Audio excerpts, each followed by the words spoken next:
Good evening, everybody. Just some administration to start the evening. Fire evacuation procedures for evening meetings here in the Council. There are no fire alarms scheduled for this evening. Therefore, if the fire alarm does sound, please evacuate the building immediately. The fire exits are located at the rear and side of this room. Go down the stairs and meet in the War Memorial Park. Please note the meeting is being webcast live on the internet, and that's confirmed. And mobile phones, please, can all members and the public switch their phones off or turn to silent? Thank you. Right, it's 6:30. I'll commence this meeting of the Development Control Committee. For the benefit of the members of the public attending, I would like to explain who everybody is around this table. My name is Councillor Paul Miller, and I am the chairman of the committee. Down the sides of the table, to my left and right, are councillors who sit on this committee and who will be making the decisions on the applications before us this evening. Immediately to my left and right are officers who will be advising councillors. In addition, I would like to explain the Development Control Committee is a regulatory committee and not a political meeting.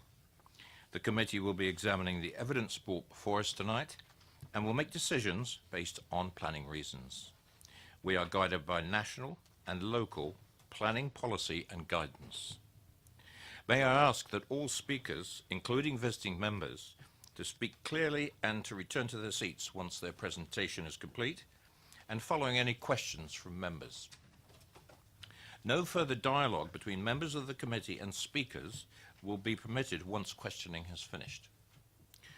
May I ask all committee members to avoid repetition and to keep any comments on each planning item to a maximum of 4 minutes.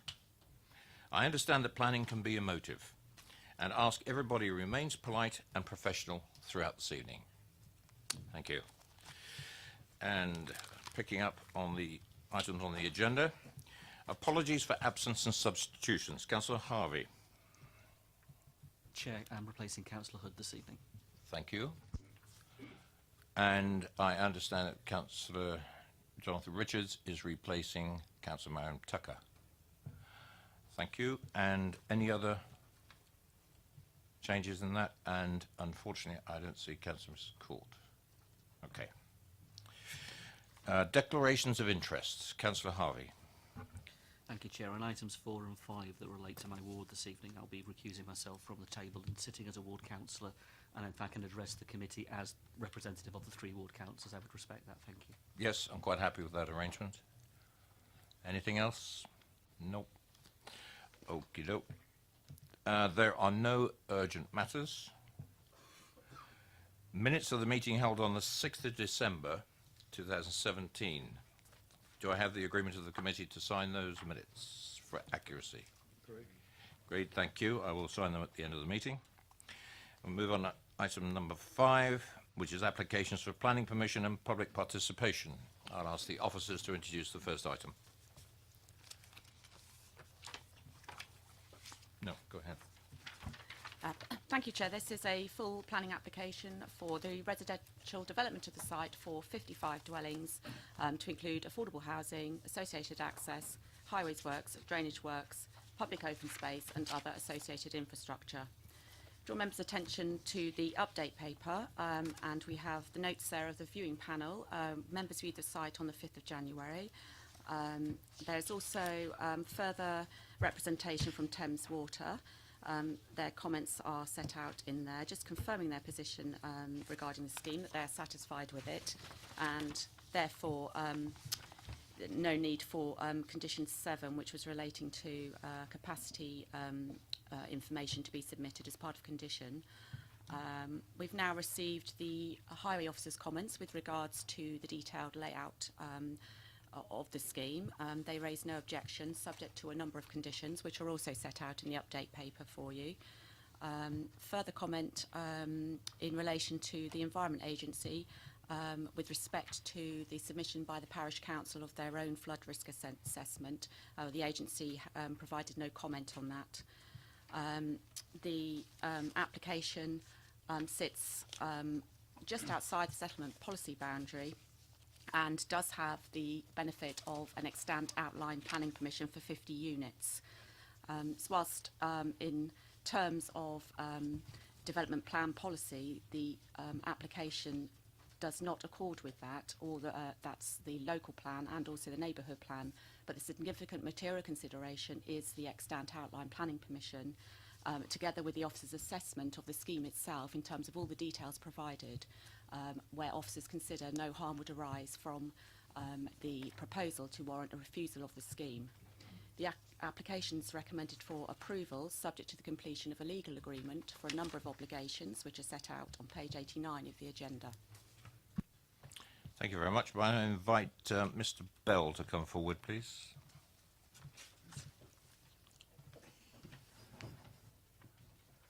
In, Mr. Bell, and you have 4 minutes, sir. Thank you, Chair. This application for 55 dwellings, including affordable houses, is a new application. It is not in accord with policy SS6 and of the local plan, housing in the countryside, or with policy H1 of the neighbourhood plan, where 4 dwellings or fewer are acceptable for a site bordering the settlement policy boundary. Residents expect Basingstoke and Dean Borough councillors and officers to respect the neighbourhood development plan and adhere to legally binding policies within. Planning application 1503423 was dismissed in April 2017 for just 2 houses at appeal, stating that 315 houses against the 200 at least was sufficient to meet the requirements of Ramley. Planning history outline planning permission for up to 50 before the local plan and neighbourhood plan is the only significant material consideration that can be given to this application. Gleeson's, the initial applicant, acknowledged the wishes of the community as written in the neighbourhood plan and kept the application for up to 50.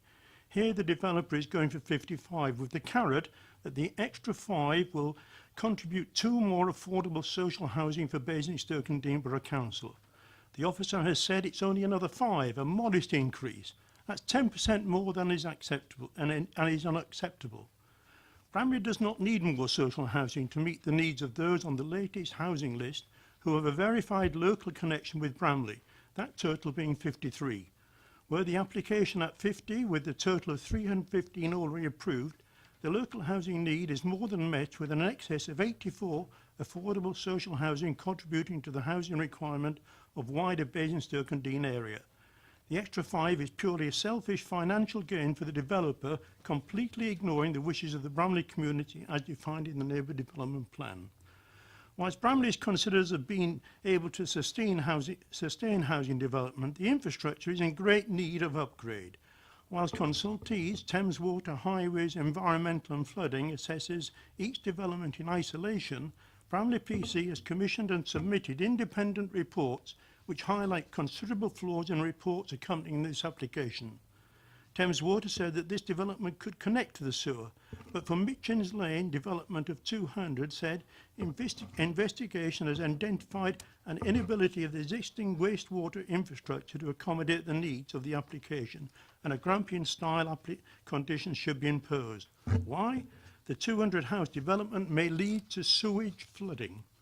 In producing a neighbourhood plan praised by the examiner for its policies and achieving the vision for Bramley, the PC approached Thames Water and they requested paragraph 6.72 be inserted in the neighbourhood plan, stating it is essential for developers to demonstrate that adequate water supply and sewage infrastructure capacity exists both and off the site to serve the development. You have 1 minute. The PC approached Thames Water, reference to 315 approved. They were concerned and set up a computer model for Bramley. The initial draft conclusion is, taking into consideration the cumulative impact of all the proposed developments in Bramley, upgrades to the local sewer network will be necessary. This modelling is based on all the proposed developments being built. This was circulated to all officers, but in our opinion is brushed off, reference being made on page 117, but the latest thing, this is actually being deleted. Infrastructure is required before development, not as an afterthought. If permission is given for this application because of the outline planning permission, let it be at 50, not 55. At 55, the wishes of the community are being ignored and you are giving no support to the Bramley Neighbourhood Development Plan. At 55, you are just supporting a developer who has no consideration of the community of Bramley and will express those thoughts directly to the developer. By rights being new and not in accord with policy SS1 and SS6 of the local plan, and not in accord with policy H1, it should be rejected completely. Thank you, Chair. Thank you very much. Members, questions to the Speaker? Councillor McCormick. What additional infrastructure would you like to see put in place if we're going to have more than 50 houses? No, could you hit your microphone? Is that right? Okay. Obviously, in respect of the actual sewage infrastructure, completely needs, as of the 7th and 8th of this month, and we had sewage overspill in Campbell Road.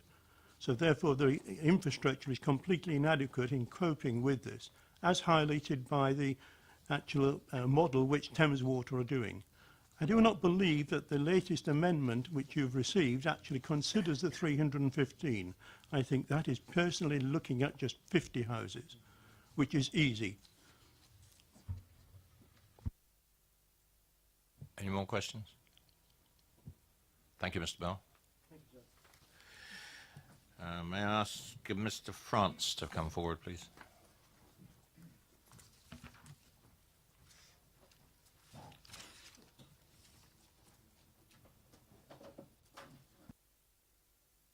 Good evening, and you have 4 minutes. Good evening, Chairman, councillors. Thank you for this opportunity to speak tonight. My name is Jeff Rans and I work for Bewley Homes as a land manager. We'd like to take this opportunity to summarise what we believe are the important points concerning the application.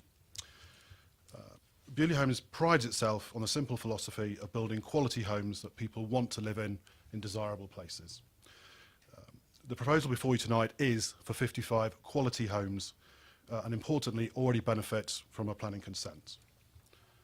Following the submission of the application last year, we have worked hard with council officers and shaped the layout before you, which we and the officers acknowledge has resulted in a better scheme. Importantly, the scheme delivers more small units.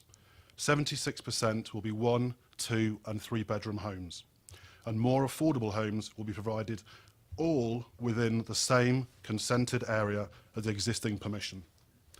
Your officers regard this application as low density and of spacious character, where no visible harm or overdevelopment can be demonstrated. This is verified by the fact that there are no statutory objections. We'd like to reiterate to the committee that the Environment Agency and the lead local flood authority have no objections to the scheme, and that all the proposed houses, roads, SUDS infrastructure and the area of play are all in the area of lowest flood risk, known as flood risk 1. Also, Thames Water, having carried out a very recent flood capacity exercise, have no objection and have confirmed that they can provide adequate capacity for the scheme. The Highway Authority have also confirmed that the scheme is acceptable and that 5 additional dwellings are only likely to result in 3 or 4 two-way trips per hour. This would be negligible impact given the existing outline consent. We believe that we have not only demonstrated that the scheme can be successfully accommodated within the site, but it is a well-designed scheme and would positively contribute to the council's targets and housing supply, all within the area where housing development is already selected.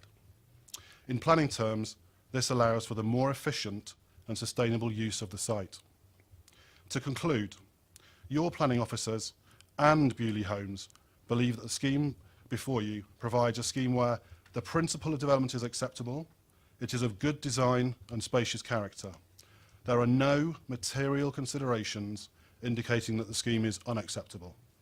It provides a good, balanced mix of homes, including homes for young people, downsizers, and includes 22 affordable homes, all of which the council identifies as having the greatest demand.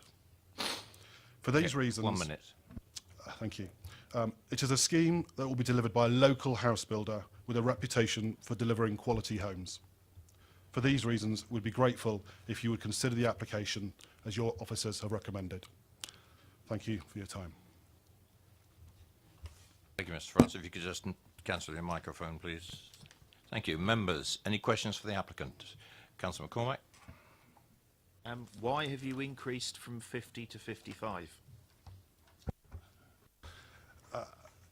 I think wherever you sit on the housing debate, it's a constant planning theme to make more efficient use of development land. I think is obviously an important point. When we first looked at this site, we obviously recognised straight away that it's a site where Bewley could flourish, that design could flourish. And at the same time, it's important to note that the market for private units is moving towards smaller homes. Therefore, it was evident that we could fit the units on it. And as your officers has demonstrated, there's no additional harm. I think that's important. Any? And Councillor Robinson. Thank you. The local housing needs identifies a considerable oversupply in affordable homes in Bramley. Why do you think Bramley needs more affordable, completely contrary to that housing needs survey?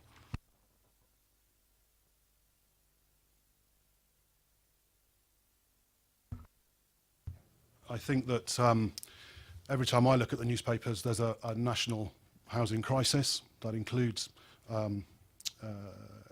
almost any area in the southeast. Even providing 2 more additional affordable homes, I think, is important. That's 2 people's lives, 2 people's houses.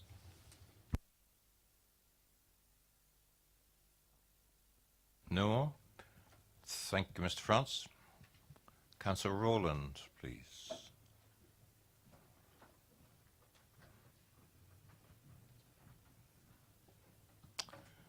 Ward member, good evening. You have 4 minutes. Good evening, Chair. Good evening, councillors. I will be fairly brief, which will be a blessing. In starting, I would just like to draw the committee's attention to the fact that neighbourhood development plans are intended to be produced by local people for their own areas. Unlike national planning policy or local planning policy, a neighbourhood development plan must be the subject of a referendum by residents of the area covered by the neighbourhood development plan. The Bramley Neighbourhood Development Plan passed the referendum and has been made, and along with the adopted local plan, guides planning decisions in the parish up to 2029. You will have heard Mr. France advise that the site has permission for 55 houses or dwellings. This is not the case. I would like to object to this new application for 55 dwellings on the site and support fully the objections and reasons raised by Bramley Parish Council. There is outline planning permission in place for up to, and that's important, up to 50 dwellings. This was passed prior to the local plan or Bramley's neighbourhood development plan being in place. The applicant, in my view, has not made any compelling case or clear reasons why this application has now been submitting, increasing the number to 55. Basingstoke and Deane have confirmed that 315 houses approved for Bramley meet the requirements of the local plan to deliver at least 200 new homes, not 320. Clearly, Bramley has fulfilled its obligations under the local plan, so why 5 more? The need for an additional 5 dwellings on this site, as I said, has not been clearly established. Bramley is oversupplying the borough on affordable housing numbers with the sites that have permissions in place. And importantly, meeting with housing officers only last week, it's clear that people who require housing within Bramley need to be associated with the area and have the means to live in a rural site. In this site, in the first instance, was objected so strongly by the parish council and at the time the borough councillors. However, the outline planning for up to 50 homes is now in place. I would urge the committee to reject this application and uphold the validity and the purpose of the Bramley Neighbourhood Development Plan, or what was for it all for. Thank you. Thank you, Councillor. Members, any questions to the ward member? No? Okay, thank you. Members, questions to officers? Councillor Potter.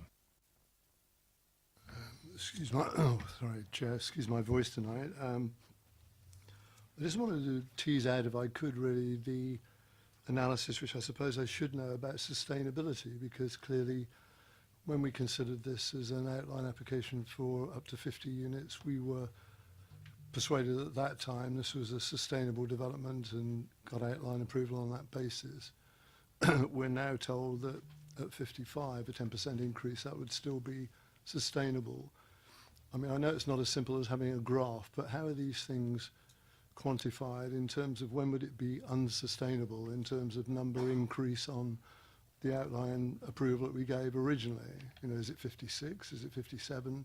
I know it's not quite as simple as that, but just the principles, how we arrive at a conclusion that says it is sustainable despite a 10% increase, whereas it might not be sustainable if it was a 20% increase. You know, what's the thinking and the analysis that should be made under MPPF in that regard, please? Thank you. There's obviously in the main agenda there is a section on sustainable development, which starts at page 114 and 115, and obviously that makes reference to the framework tests, the three golden threads running through the framework with regarding you know, economic, social benefits, etc. It's not about a numbers game. It's about looking at the impact in terms of all of those the economic, social benefits, and also the environmental considerations, many of which are obviously set out further within the report, and balancing all of those together. Also, references made to the location immediately adjacent to the settlement policy boundary and the infrastructure within Bramley itself. Taking all of those into account, we've reached a conclusion that it would represent a sustainable form of development. Councillor Bowen. You refer to the infrastructure within Bramley, and what exactly is the infrastructure in Bramley, other than the fact that there's a school and a railway station and a small shop or a pub? There's also the train station, as you said as well. But you may be aware when the examiner was conducting the examination into the neighbourhood plan, the examiner concluded that Bramley was a sustainable location. Just reiterating that very recent conclusion reached by the examiner, taking into account the facilities within Bramley itself, that examiner did find that Bramley was a sustainable location, and obviously we've taken that into consideration. Another question, completely different. The gentleman from the parish council mentioned about that he didn't exactly agree with the Thames Water update. Do we know whether Thames Water have taken into account the 300 plus the 50, or whether it's just the 50? I can't answer that question other than to say, you know, obviously that this response is very recent, since the main agenda paper was prepared, and you know, all we can advise you is that Thames Water appear to be satisfied with that. I don't know or have that information before me in terms of how they've reached that conclusion, I'm afraid. Any more questions to officers? Members? Councillor Harvey. Thank you, Chair. Just picking up the point that was raised in regard to the sewerage upgrade and the notion of the implications of, again, increased numbers on a site that in one element had an outline permission for up to 50, and it wasn't 50, it was up to 50 in the context of 55 then coming forward. Could officers just comment on that? Because Thames Water are obviously indicating one thing in one moment, and of course the update paper gives us a different view. And I think from a sustainability point of view, I would just like to hear the officers' commentary on that, particularly around the sewerage upgrade element that was raised in the objectors' comments. Well, as I just said, these comments, we've obviously referred back to Thames Water, that they've advised that that this scheme is acceptable. I'm afraid I don't know whether they've considered the total 315. It may be that there are different circumstances on different sites, but I'm afraid I'm not expert to be able to answer to that. Obviously, the lead local flood authority, the EA, and also Thames Water have all advised us that they find the scheme acceptable, and that's all that we can advise you. Councillor Robinson. Thank you, Chair. Could you talk us through the traffic analysis? I appreciate the increase of 5 is very, very small, but it's not 5, it's 5 on top of the 50 that have already got planning permissions. So what I would like to hear is what you think the impact of 55 houses is on the traffic, because it's, you know, it's 5 more onto 50 that are already there.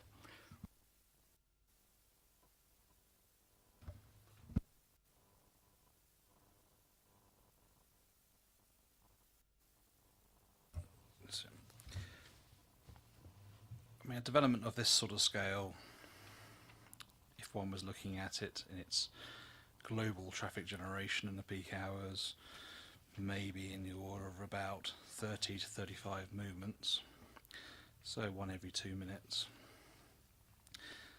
The proportion for these 5 additional dwellings then comes down to just 3 or 4 movements in that hour.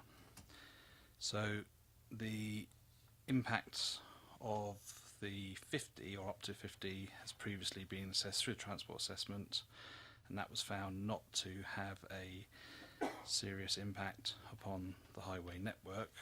So the sort of tests that this application gives rise to is, does that additional traffic movements from the 5 houses, the extra 3 to 4, change that impact? In my view, that increase of 3 to 4 movements does not change the previous view that it will not, the development as a whole, so the totality of those 55 dwellings, would not have a severe impact that would be sufficient to justify the refusal of this application. Thanks, Chair. I think what I'm trying to get to is, rather than just viewing the additional 5 or even the 55, has it been taken into account that the fact that there's some 320, it's the cumulative impact of the traffic, of all the traffic with all the extent planning permissions in that area? It's very easy to look at 5 and say, well, that's only a few extra, but when you've got over 300 extra, has that been taken into consideration, or has it just been taken in isolation? This development proposal has been the subject of a formal transport assessment. First section I've got in front of me is about 88 pages long, so a standard procedure for a transport assessment will be to look at the existing conditions, but also to take into account committed development, so those are the recent permissions within the vicinity. So the impact of the development, now 55, does need to take into consideration the local area and the local quantum of established development. However, given that this site does benefit from the outline permission, the test at the present time is the impact of those 5 additional dwellings. So in its conclusion, although it looks at the whole picture, the actual conclusion, does this additional 5 dwellings have a serious, severe impact? The answer to that, in our view, is not. Councillor Bound, followed by Councillor Richards. Thanks. I appreciate what the Transport Officer just said, but are we not dealing with a new application here? In spite of it, I know we've got permission for up to 50 on an extent, but this is a new application. And if I'm reading this transport summary properly down here, there's certainly a variance between the figures that are spoken about on page 101. The along Sherfield Road, there's a huge difference between the figures of the independent transport assessor and those, presumably, of the Transport Authority. I'd obviously like to comment, please.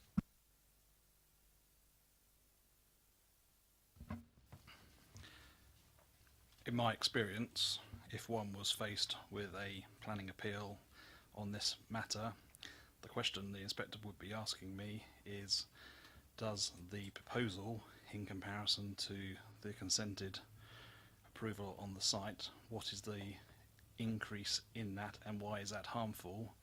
To which I would not be able to give an answer that would lead to the conclusion that it is the impact of those 5 dwellings is severe. That's where I think Having been, that is the point which I think I have to make clear, that it is that impact that is the matter of consideration for those 5 additional dwellings, and that's what I think needs to be focused upon. And what about the variance in the figures? Almost 1,000 in each direction.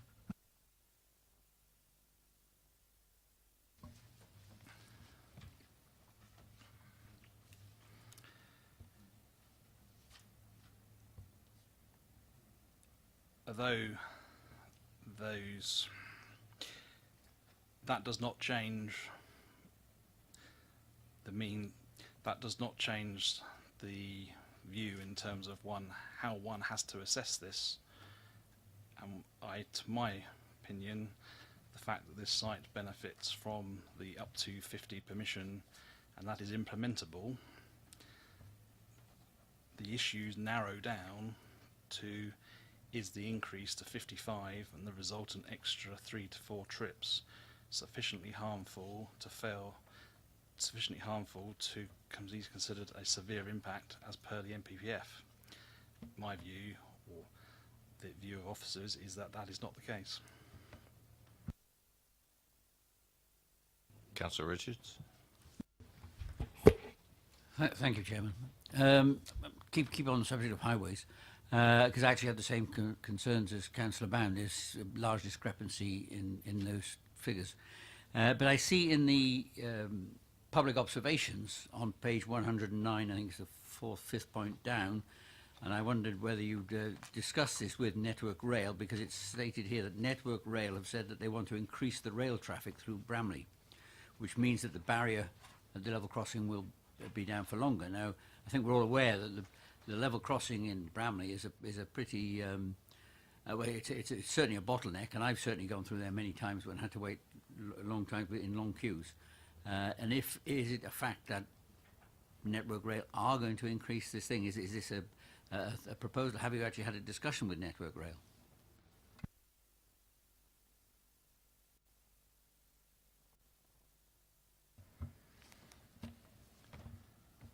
I personally don't have a list of schemes or any certainty as to how the National Railway may be operated in the future.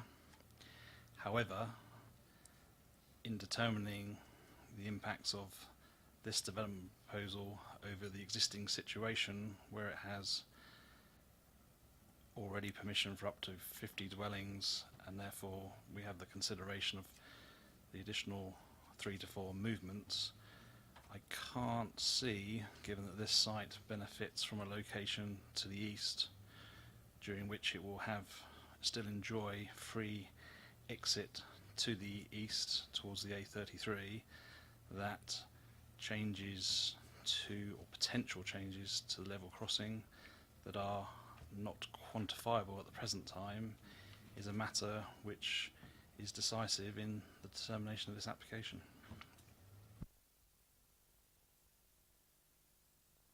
Any more questions, members? Nope. Okay, move to debate. Councillor Harvey. Thank you, Chair. I'll start things off. Obviously, I think listening to the concerns that have been raised this evening, there are a number of questions that remain unanswered, and I think that's important that we should take that into account in coming to any conclusion. I think the implications that are clear for the cumulative level of development that's been approved within the Bramley area set against this development coming forward for up to 50 in the way it was given outline plan permission and now comes forward for greater than that is an issue in the sense of what was originally thought, originally considered, and originally in some ways, even though it was objected to, and many objections were there again, but nonetheless that was the debate that took place last time and the permission was given accordingly. Again, the goalposts are moving, and I'm concerned about that in the sense of particularly the cumulative impact on Bramley itself. What I would say positively is that I think the mix of affordable housing on the application is good. I welcome that, I really do welcome that, and would want to see that kept in the context of whatever proposal comes forward for the site. I understand the mix as well of market housing, and again welcome the context of significant housing on site. It keeps in the context and the character.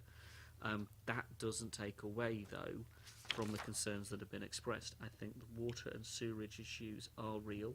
They do need to be addressed, and I'm not confident that Thames Water simply saying what they're saying in the update paper gives us that confidence.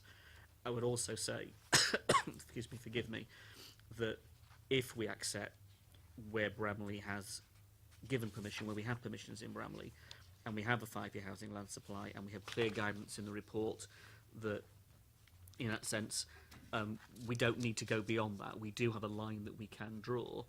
That begs the question, where do we draw the line? And I think that's an important matter that we as a committee should decide tonight, because this application, I think, perhaps goes beyond that. Whether Bewley would wish to come back with a future with another application if this is rejected, or for under 50 up to 50 is a matter for them. We can only judge what's in front of us tonight. They've put this in front of us tonight. This is the application we have to judge, and I'm concerned about it at the moment, and I'm not confident of it at the moment. Thank you. Councillor Robinson. Thank you, Chair. This development, any of it, isn't in the local plan, and it's not in the local plan, in the neighbourhood plan rather. The only reason the 50 houses were approved in the first place is because we were short on a housing land supply. The neighbourhood plan passed referendum with something like 90, I think I recall it was 97% approval. So the people of Bramley are totally behind the neighbourhood plan. What's the point in having a neighbourhood plan if we're going to then completely and utterly ignore it? Living in Bramley for a lot of people is wonderful, but for some people it's not so wonderful. Anybody living on a low income in a smaller unit, or particularly anybody living in affordable housing and social housing, and I fully support the 40%, can find themselves in difficulty. Bramley doesn't need any more social housing. It's got an oversupply at the moment, a considerable oversupply. There are people queuing up to move out of Bramley because they find it an expensive place to live. If you're there and you haven't got a car, every time you want to go to Tesco's, it's a bus ride in and possibly a taxi ride back if you've loaded up with shopping. If you want to get anything from town, you need to go into town with the kids and that, you've just stuck another £20 on the cost of that journey because you've got to get a train in there. It's not a wonderful place to live if you're on a low income. The local school has got spare capacity at the moment, but taking into account the housing that has got extant planning permission, it will be oversubscribed. And the secondary schools, every secondary school from Bramley is a bus or a train ride away, which costs people, again. From a traffic point of view, you saw the other day at the viewing how quickly one train came through, and you saw how quickly a queue formed. Sometimes 3 trains come through. There are 200 trains a day go through that level crossing, and there's 5,000 cars a day go over it. And those are verified figures by rail track. That queue, when 3 trains go through, even out of rush hour, backs up well past where this site is, which means you can't get into it, the site coming from Sherfield, and you can't exit the site towards the village. So the development doesn't benefit Bramley. It won't benefit the new occupants who will be crammed into the same space with no infrastructure. And I think it's the developer is just basically being greedy, trying to squeeze more profit out of a site that would have been refused planning permission had we had a 5-year housing supply 2 years ago. And on that basis, I ask you to, I recommend refusal. Thank you. If I could just say something with regards to the housing land supply. Yes, I would acknowledge that the original outline consent was at a time when we didn't have an adopted plan. And well, we had an adopted plan, but we didn't have a housing supply, 5-year housing supply. Hence the reason why this and other sites in Bramley gained permission. What you have to remember is it has, in terms of a fallback position, and it's very considerable in terms of material consideration, it has an outline consent for up to 50 units. They could come in with a reserve matters application tomorrow. 50 units could quite adequately fit on the site, and it would be quite low density as well, 25, 26 dwellings per hectare, and it would be in keeping with the surrounding character of the area. So you do have to consider that. That outline planning permission has been included in terms of our current 5-year land supply, which we can still just justify, but it is very the housing 5-year housing supply has dropped slightly, and so these sites are important to come forward. So you therefore really do have to consider the additional 5 units. Just something else that Councillor Robinson had raised in terms of the school capacities in the area. If I draw your attention to the first part of the report, the recommendations, contributions will be taken, education contributions towards the expansion of the local school. So that is covered there. And in terms of the traffic, you have to consider again, as has already been discussed, consent has already been accepted for 50 units, up to 50 units on that site, and the traffic that is associated with them. To be able to justify the additional impacts on the highway network caused by 5 additional units, I would say would be quite hard to defend, particularly in light of your highway officer's recommendations.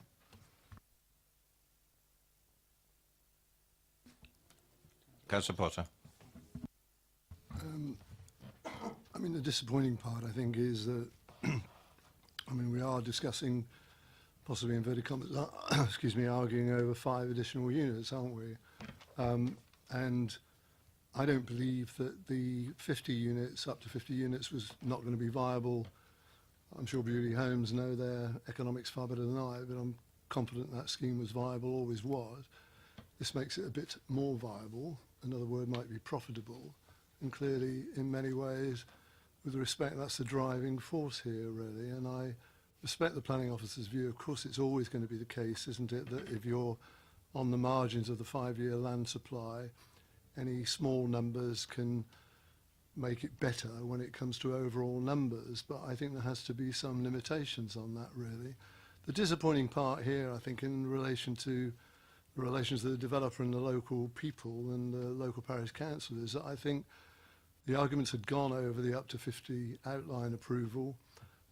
With reluctance, I think the parish council had accepted that, really, and I think this is an unnecessary application, really, which is bound to cause some concern to the local residents, particularly in the light of the approval of the neighbourhood plan. I mean, I'd genuinely ask Beauty Homes to reconsider their position on this. The arguments are made around we can achieve a better mix regarding the sort of market and affordable units, but even within those figures that we would have had before, which is basically 30 as against 20, the sort of flexibility in terms of the numbers of units and the type of unit could be basically achieved, really. And I think I'd ask Beauty Homes, depending on what the committee's decision is, just to rethink this one and come back with a full application, really, which relates to more to the number that were approved under the outline application, really.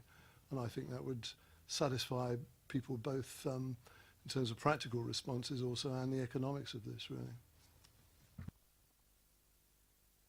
Thank you. Councillor Richards. Thank you, Chairman. Yeah, can I just actually add my support? My concern about this is actually the neighbourhood plan has said, well, this is against the neighbourhood plan, and if we put any weight and value on these neighbourhood plans, then I think we have to defend it. That's all I'll say. Thank you. Any other comments in debate? I gather from Councillor Robinson that you're moving this for refusal. Yep. Is there a seconder to that? As moving a refusal for the 55 houses on this reserve matters? Councillor Richards will second it. Now, before we go any further, we need some reasons for refusal. Planning reasons for refusal. And the officers are here for guidance.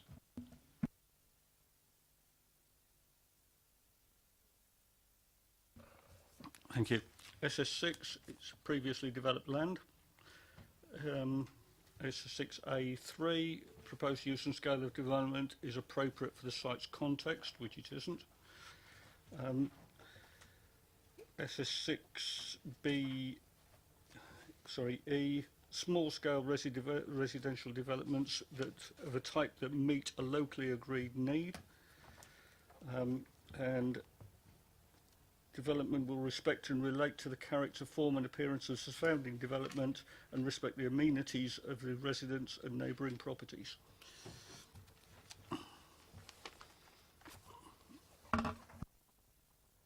Officers, comment on that, please.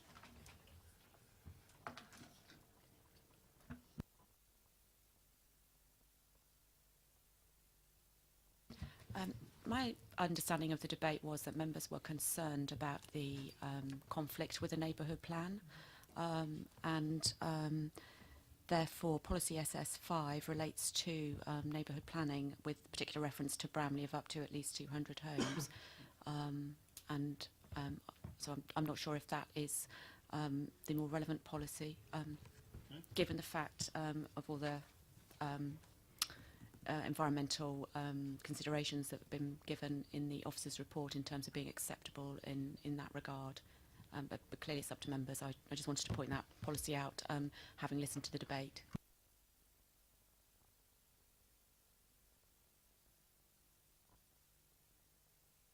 Yep.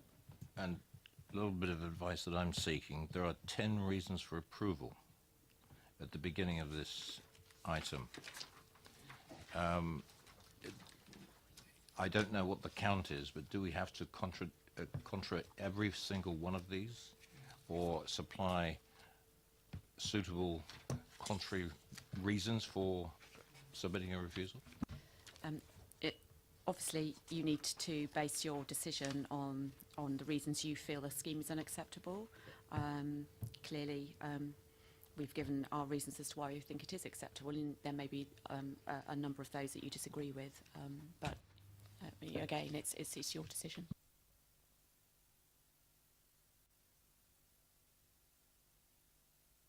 Councillor Richards. Thank you, Chairman. Yeah, during the debate, actually, there were two other points that came out quite strongly. One, I think there was concern on the Thames water issue.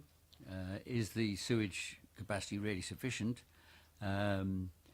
Because initially, as in the initial papers, there was obviously some problem. It now finally seems to be confirmed, but we're not sure whether that is just for this site or whether it's for all the proposed building that's to take place in Bramley. So I think that's an issue we have to, I would put into this objection, this refusal. And the other one, of course, was the traffic. I think there's still some confusion on the traffic, to be honest. And that comment that I read from the public observations that Network Rail are going to be increasing the rail traffic, that I think is of real concern, actually. And I think that should certainly be looked at. Thank you. You've already, obviously you've made reference to the Network Rail, but obviously we don't have that information before us. We don't know whether there are any schemes in the pipeline that you know, even got to any formal stage.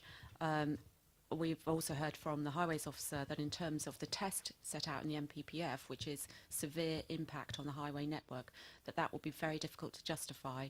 I just want to, again, draw members' attention to this, because these are the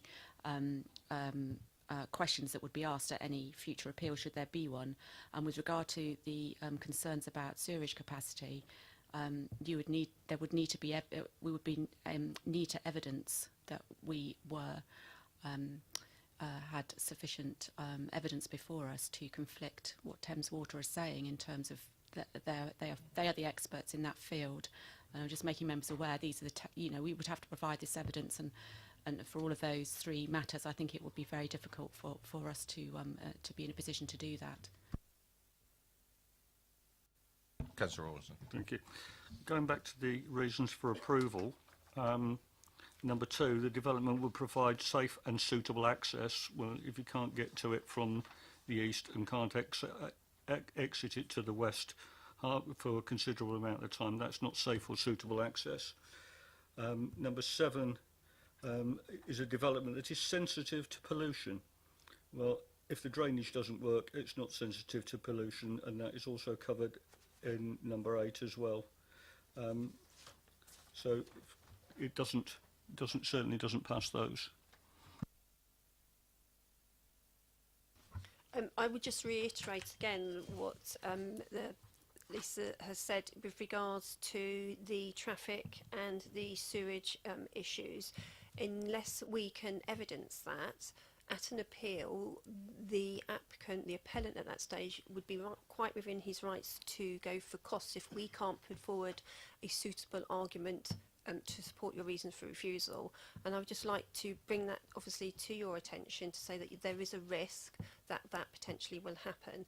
The alternative that you may wish to consider is, if you're concerned that what's before you in terms of have Thames Water really considered everything in the round that's going on up in Bramley, you have an option. You could defer it, to defer the decision tonight, to basically ask the officers to go back to Thames Water and ask them to clarify what have you actually considered.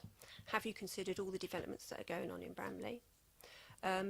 So that there is that option open to you. With regards to your highway concerns, I don't think there is anywhere else that we can go, because as officers we are saying to you that for us to be able to argue the additional harm that's caused by those potentially 5 additional units would be very, very hard to argue at appeal.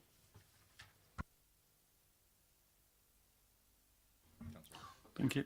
I think the parish council indicated right at the beginning of this discussion they have already got evidence that the sewage, the foul water system around Bramley will not cope with the amount of housing that's being put in there. So I think the evidence is already there with the parish council, and I'm sure they'll make that available to us.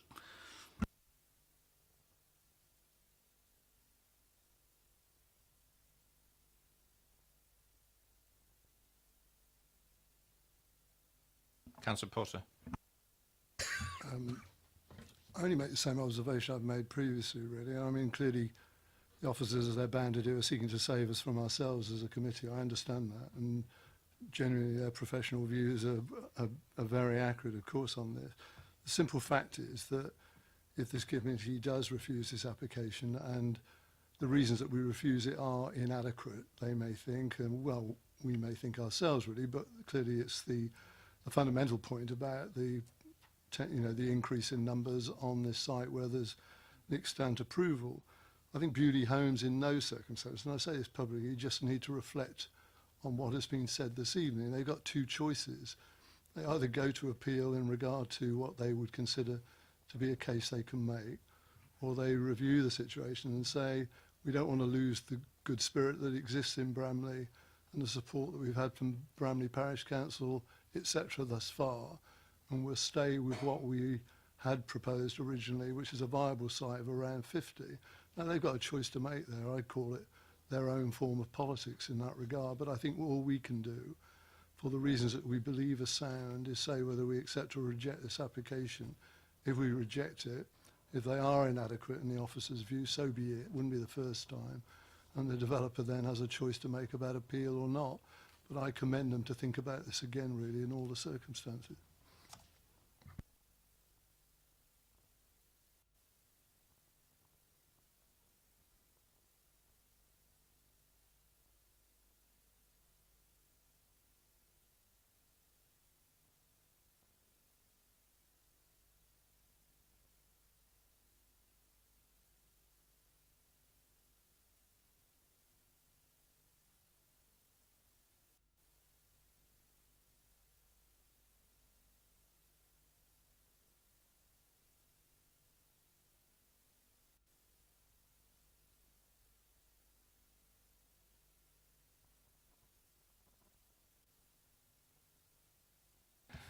Can I just ask the committee, obviously we're having a little bit of a side discussion here, which is essential.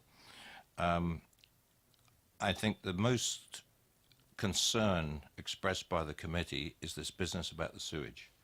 It seems to be the cumulative effect or inadequate provision by Thames Water, because it's not specifically identified in either the update or in the officer's report. Let's put that one up. That's a concern. I consider that sort of number one concern. Councillor Robinson, and I don't know, it sounds like the highways one is kind of an unstable one that we could actually justify, bearing in mind the advice coming from the transport officer.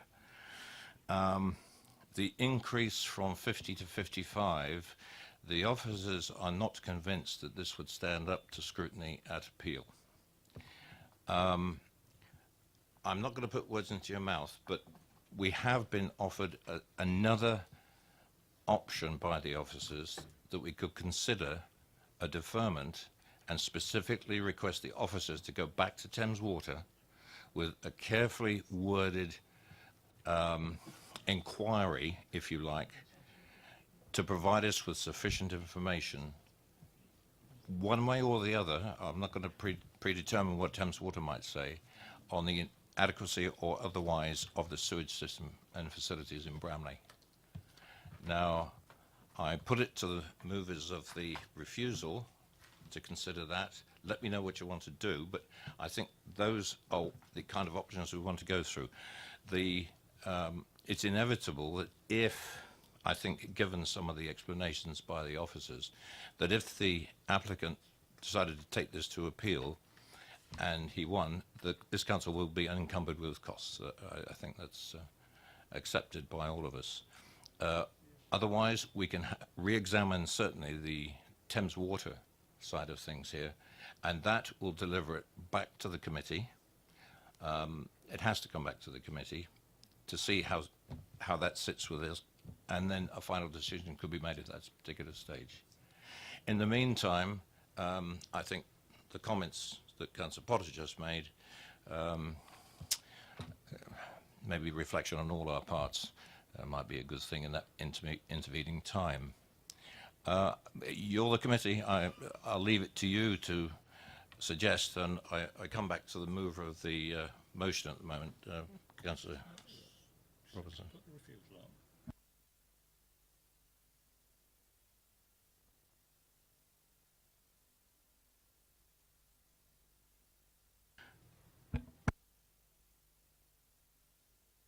Right. I want to get it clear what it's been moved and seconded for refusal. I need to be very clear, and the officers need to be very clear on what grounds you are refusing the application. On SS5, that it's not in the neighbourhood plan, and SS6, that it's not on previously developed land, that the proposed use scale of development is inappropriate to the site context, and the development will respect and relate to the character of the appearance of the surrounding development and respect the amenities. And the doubt the applicant hasn't convinced us that the sewage system is up to take the waste from this development.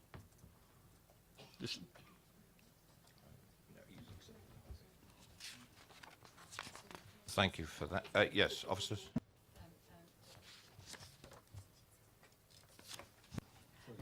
Members may also wish to add a further refusal reason into the vote regarding the lack of a completed 106 in terms of the community infrastructure facilities that would have been required with any approval as per our recommendation. Before the vote's taken, Councillor McCormick. Well, concern about infrastructure, sewage and transport, we could reference CN6 on that. I see it as like 5 additional straws on a camel's back, and at some point that back's going to break.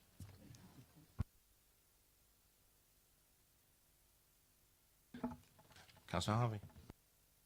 Thank you, Chair. This isn't a reason for rejection, but could I ask whether we might consider an informative to go with this, that if this application is rejected, that we look to Bewley Homes to work with the parish council in the context of the neighbourhood plan and the policies and the local views, such that whatever may come forward is constructive, and in a sense they do have the outline. That is a different matter. but at least we should try to encourage some sort of dialogue that results in something positive that would come out of this. Fine, that's been noted by the officers. It's been moved and seconded for refusal for the reasons given. All those in favour of refusal?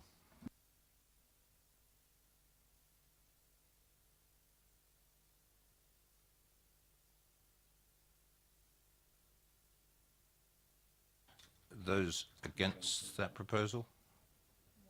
I will abstain. Thank you. That motion is carried.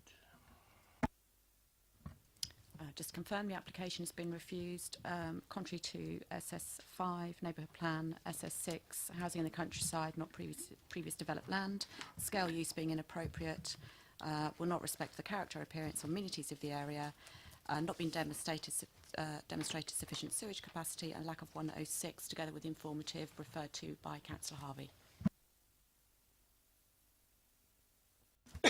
Thank you very much. Moving on to item number 2.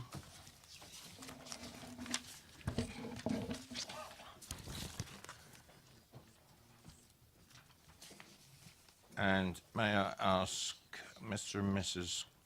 Critchley and Mr. Cottrell to come forward, please.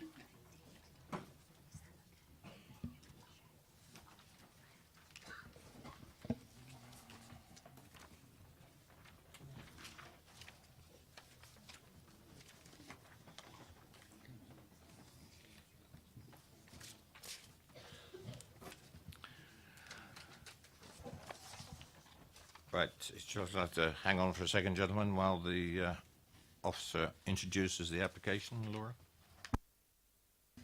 Thank you, Chair. This is a full planning application for the erection of a new dwelling and associated access within the countryside. The application is recommended for refusal. Now, the update. Comments from the landscape officer have been received raising an objection to the proposal due to its adverse impacts on landscape character and visual amenity contrary to policy EM1 of the development plan. This is in accordance with the conclusions and reasons for refusal in the officer report. Also, further to a query raised on site in relation to some standing water, it is confirmed that the application site is located within flood zone 1, which is the lowest risk. A flood risk assessment would only be required on sites which are over 1 hectare in size. Clarification is also provided within the update report regarding the reason for refusal in relation to policy SS6. The site is not considered to be isolated as it is within 500 metres of a bus stop. However, it is undeveloped countryside and the requirement under policy SS6E to meet a locally agreed need has not been justified. On the site, our attention was drawn to other recently permitted developments within close proximity of the application site. However, these were either granted consent under the previous policy regime or that position established under the policy regime, or are located on previously developed garden land. Thank you. Thank you. Gentlemen, you have 4 minutes. Good evening, Chair. This application was submitted on the 24th of February 2016, which was actually before the new adopted local plan and nearly 2 years ago. The original determination date was the 6th of May 2016. The case officer asked for an extension of time to the 20th of May as he had not received comments from the highways or the landscape teams. On the 19th of May, the officer realised he had not had comments also from the biodiversity team and asked for a further extension of time to the 22nd of July. The biodiversity report was submitted on the 22nd of May and the comments were received back from the team stating that it was all acceptable was on the 9th of August 2016. The officer at that point then stated that due to the new local plan and in particular policy SS6E that we needed to demonstrate that there was a need for local houses. We agreed to wait until the guidance note was issued, which was at the end of October, which would explain the requirements that were needed to be able to demonstrate this local need. We've discussed this issue many times in the past with regards to the definition of local, which some members and officers have a difference of opinion on. The housing needs survey that was commissioned by Action Hampshire was submitted to the policy team, but it was dismissed as not being local enough. It was also dismissed for the application in Little London, as the report stated it did not cover the Little London area. But as Councillor Westbrook pointed out in September's DCC meeting, when discussing my application for 2 bungalows at Ramsdale Road, the policy team do not dispute the fact that there is that it does demonstrate that there is a need for homes within the Pamber parish. Councillor Harvey also stated that that if there is no established local need survey for a specific area, then it is reasonable to go back to the evidence that you have, which is that the Pamber Parish Housing Need Survey has a proven need for houses within that survey.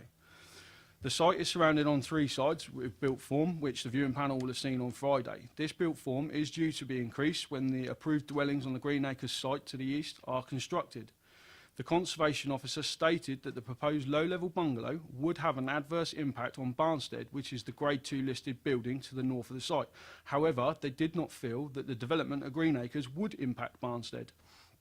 I do not see how the Conservation Officer has come to this conclusion, as the dwellings at Greenacres are 19 metres from Barnstead and have now received approval for first floor accommodation. This application sits 30 metres away and does not have any first floor rooms, so I do not see how they have concluded that this application will impact Barnstead. My client already has access to his land via Green Lane, which is the unmade road. One letter of objection stated that Green Lane is in poor state of repair and will further decline if this development is approved. They failed to tell you that it is actually my client that maintains that lane and infills any potholes. The parish also requested a visit to see what the impact would be on the area. 1 minute. It did not take place, which is unknown to me as to why that didn't take place. And it was only recently that Councillor Gardner requested that this be brought before you today. Councillor Kingston attended Friday's viewing panel and basically stated that the parish would welcome homes in the parish when they are in suitable locations and would support self-build applications such as this one.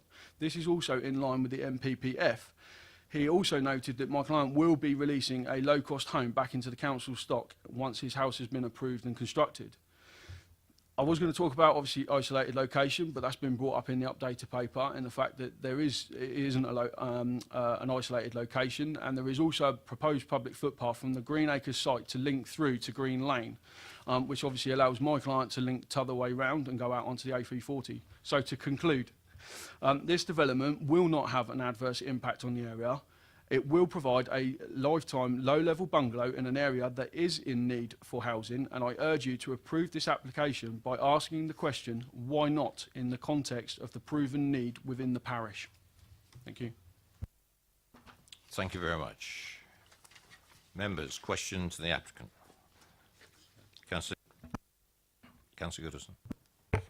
Thank you, Chair. Could I just ask you, the Conservation Officer recommends refusal due to the less than substantial impact of the setting of the listed building. Now, I think we observed that the Greenacres site is well screened from this proposal.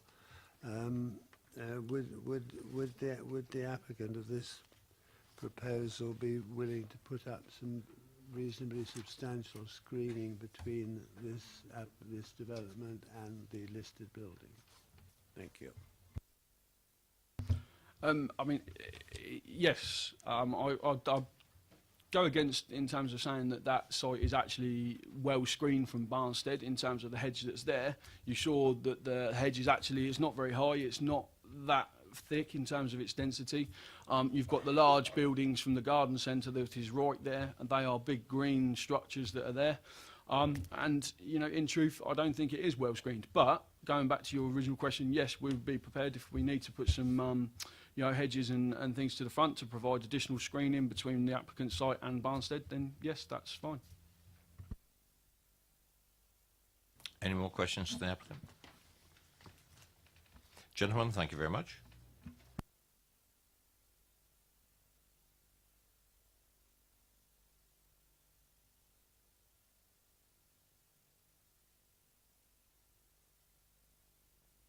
There are no other speakers listed.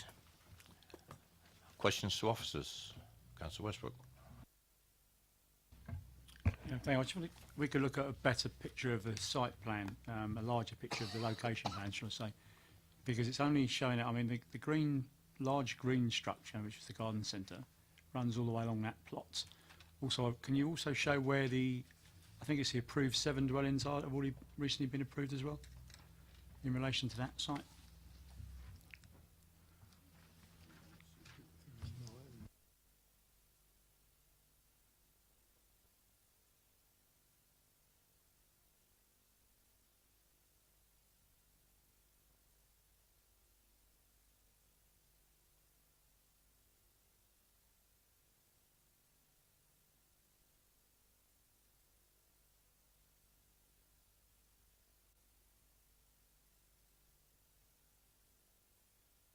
Yeah, could we point out exactly what is where here? This is the Green Acre site. We believe that the additional units are consented, but if you can see, you've got the large residential curtilage surrounding that application site, resulting in being previously developed land in a different context.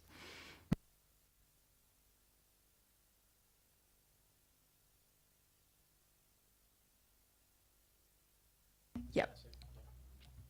In that location, the garden centre. That's the site. So I think it's just off the main road. Yeah. So this.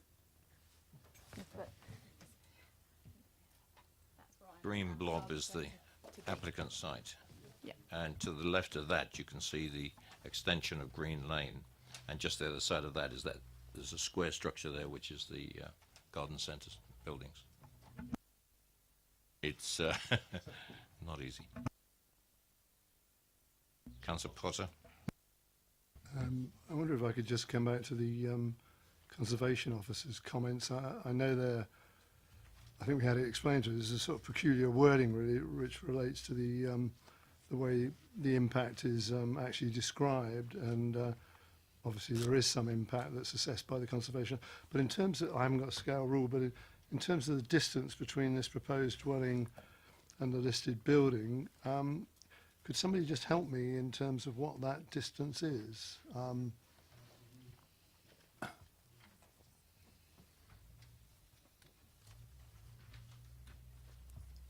I mean, I observed it on site, Chair, really, and it was pretty substantial. I mean, my calculation was at least 30 metres, you know. Oh, sorry, is somebody telling me that?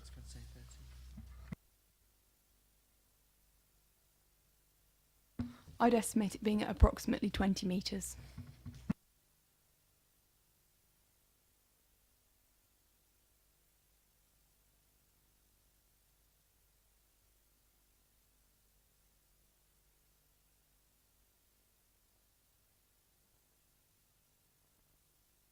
In that context, I've got a little bit of a supplementary myself to the officers.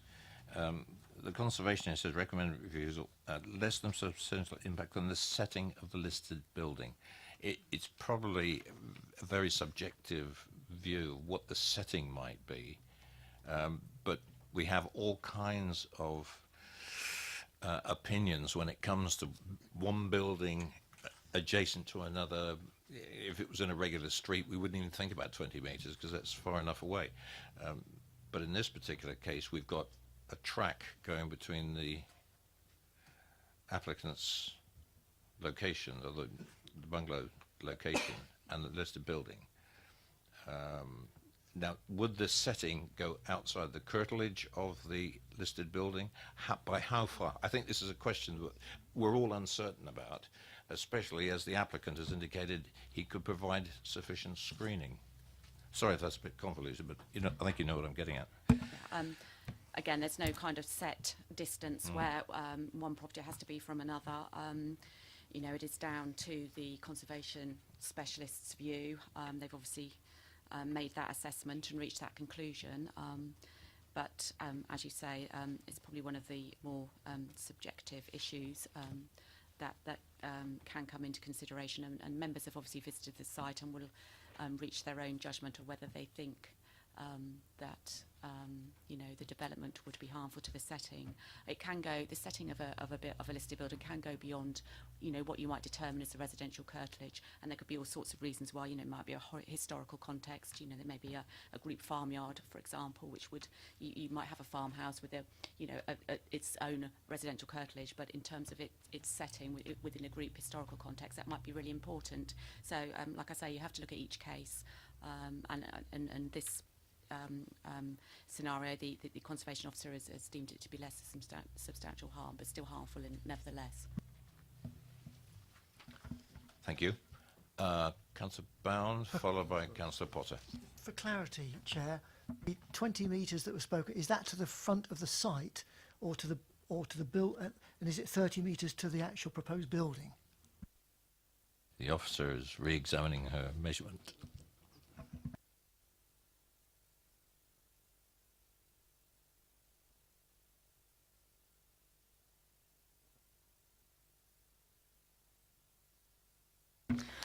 I was attempting to measure building to building rather than from Barnstead to the front of the site, so I was giving it that little bit of extra room, if you like. Councillor Potter. I mean, obviously, it's the. I think one of the things that obviously I've commented on already, but it seemed to me when I stood on the site of the proposed dwelling and looked at the listed building, and obviously I'm no expert, but all I could see was the roof of the listed building, if I'm frank, because of the screening that currently exists. So, you know, in terms of subjective impact on the listed building, it seems to me, you know, this is not a typical street scene. You're not looking at, you know, a listed building in the context of a row of houses which would interfere with the aesthetics of a listed building. This is some distance away, at least 20 metres, I thought, further, and all you could see actually was the roof. So I do qualify, I think, what the expert conservation officer is saying in that regard. It doesn't concern me as much as it concerns him or her, I think, really. Any more questions to officers? Councillor Westbrook. Just one more question, Chair. Mr. Cottrell mentioned about the footpath that links between. It's going to come up the side from, I think it was across from the other development. There's a footpath. He mentioned it on the site of the viewing panel. I wonder if you could just show us that. And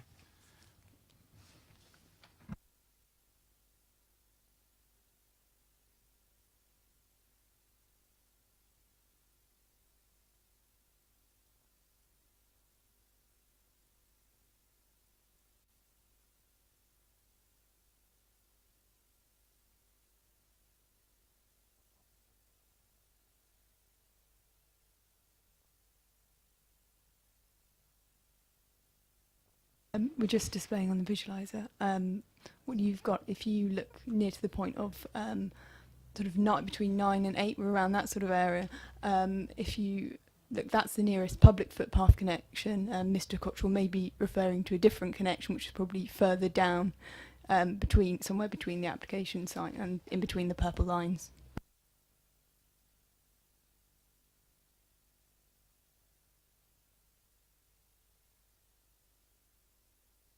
Okay, happy with that. Questions? Any more questions to officers? Debate? Yeah, Councillor Robinson. Thank you, Chair.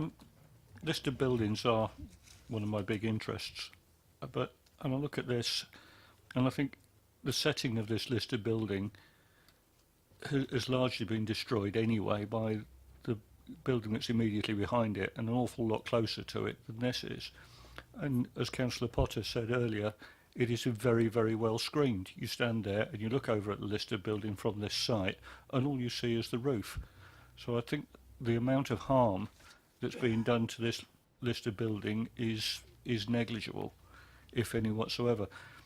It says in the report that it loses its rural setting. Well, you look around parts of Basingstoke, there's an awful lot of listed buildings or buildings of historic interest that lost their rural setting years and years and years ago.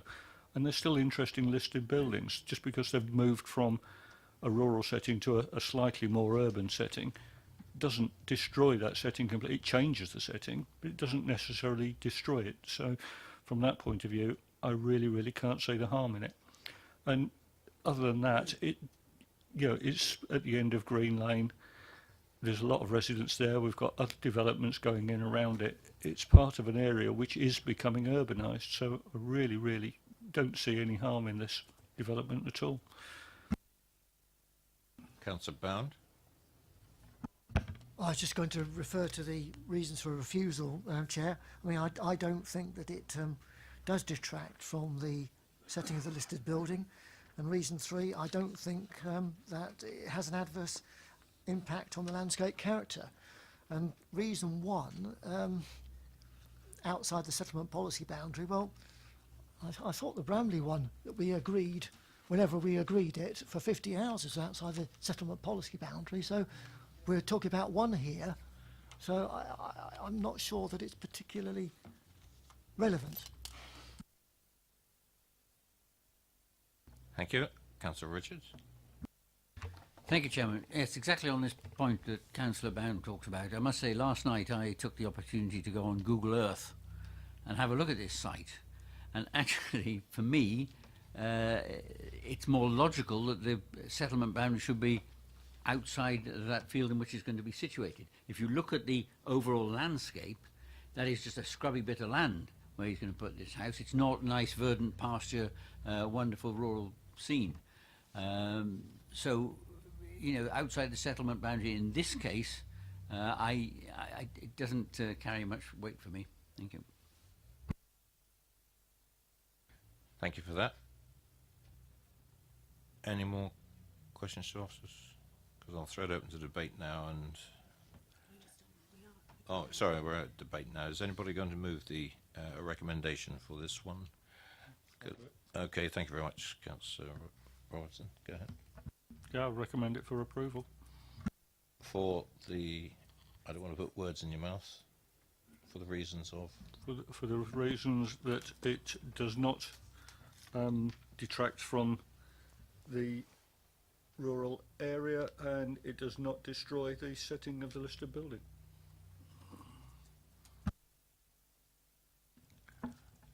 And a seconder. Councillor Goodison. It's been duly proposed and seconded for approval for the reasons given. All those in favour?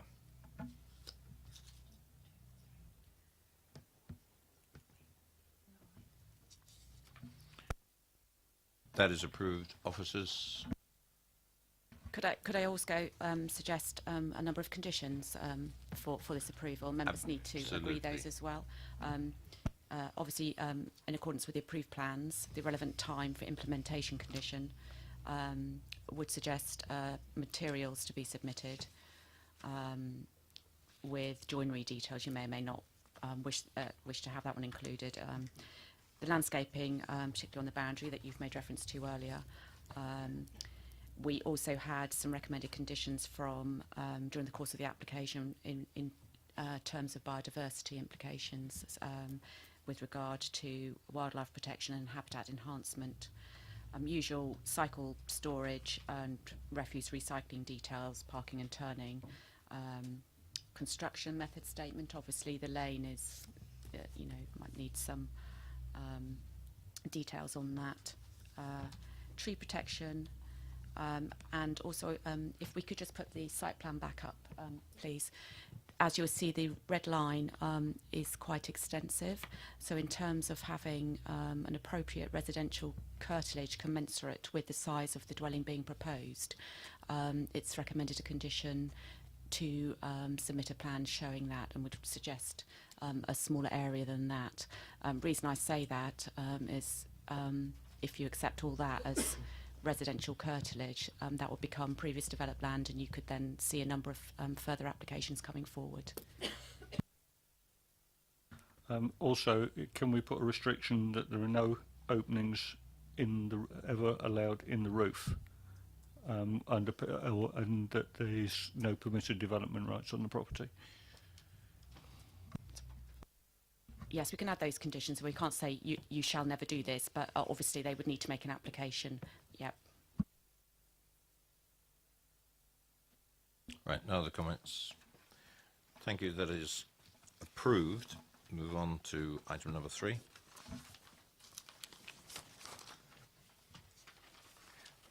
Now, there's no public speaking on this. I'll get the officer to present it, as this was deferred from the November meeting, and the reasons why.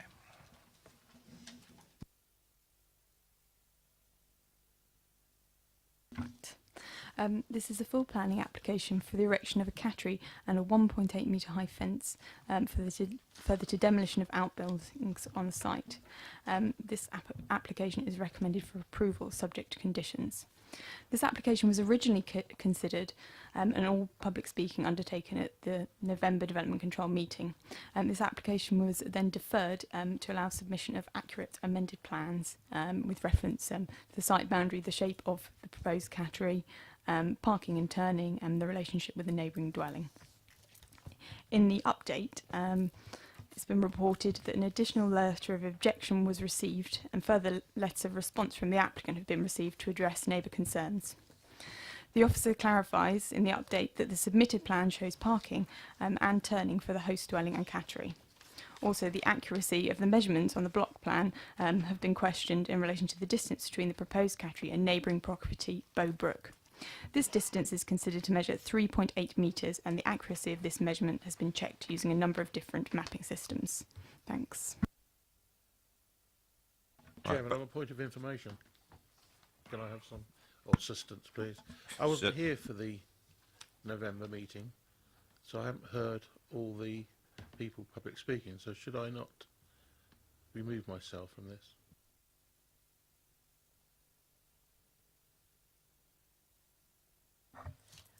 Councillors, no, because you've got the report before you, which will give you all the information you need.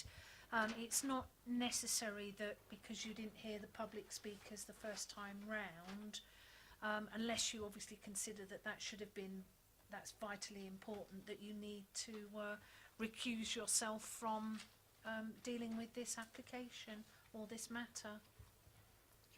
As I wasn't here, I wouldn't know that, would I? There is that.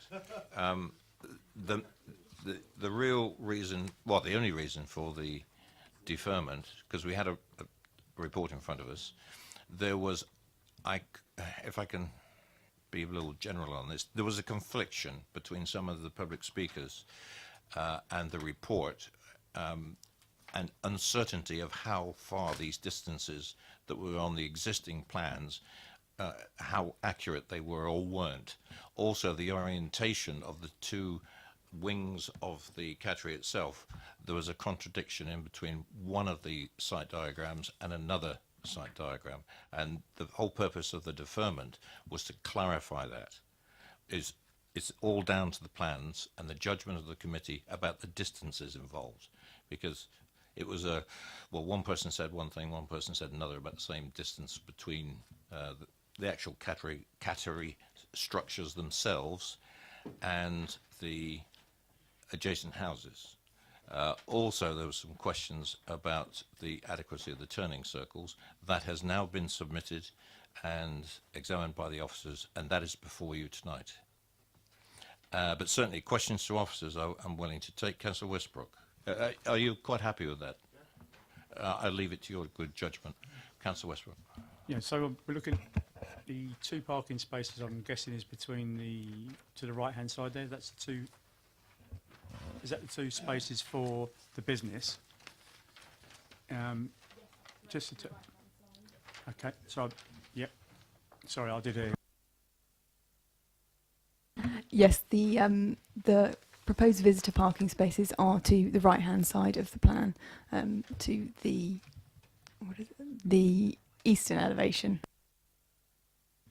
And question really, in the report on page 166, it refers to proposed development will incorporate a pre-booking arrangement in mitigation, I'm guessing, which would be used where an average of 3 customers a day could arrive in allocated 15-minute time slots. I just wondering if there is any, I mean, that's in practicality, I'm struggling to see how that might work.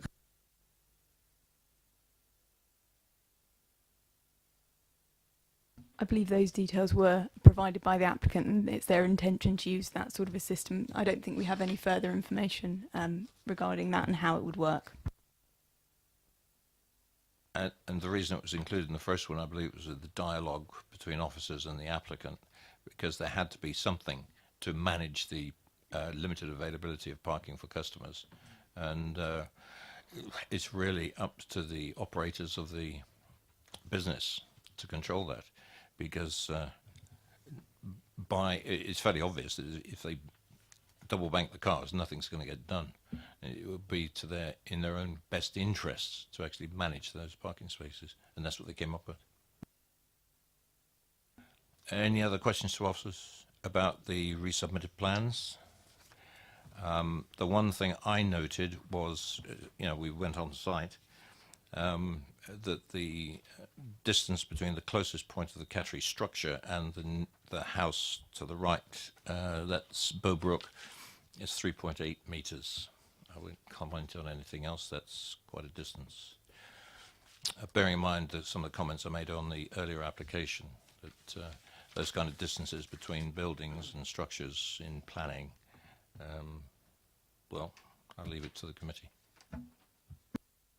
Any other questions? Because then I'll move on to debate on this. We have the full application before us.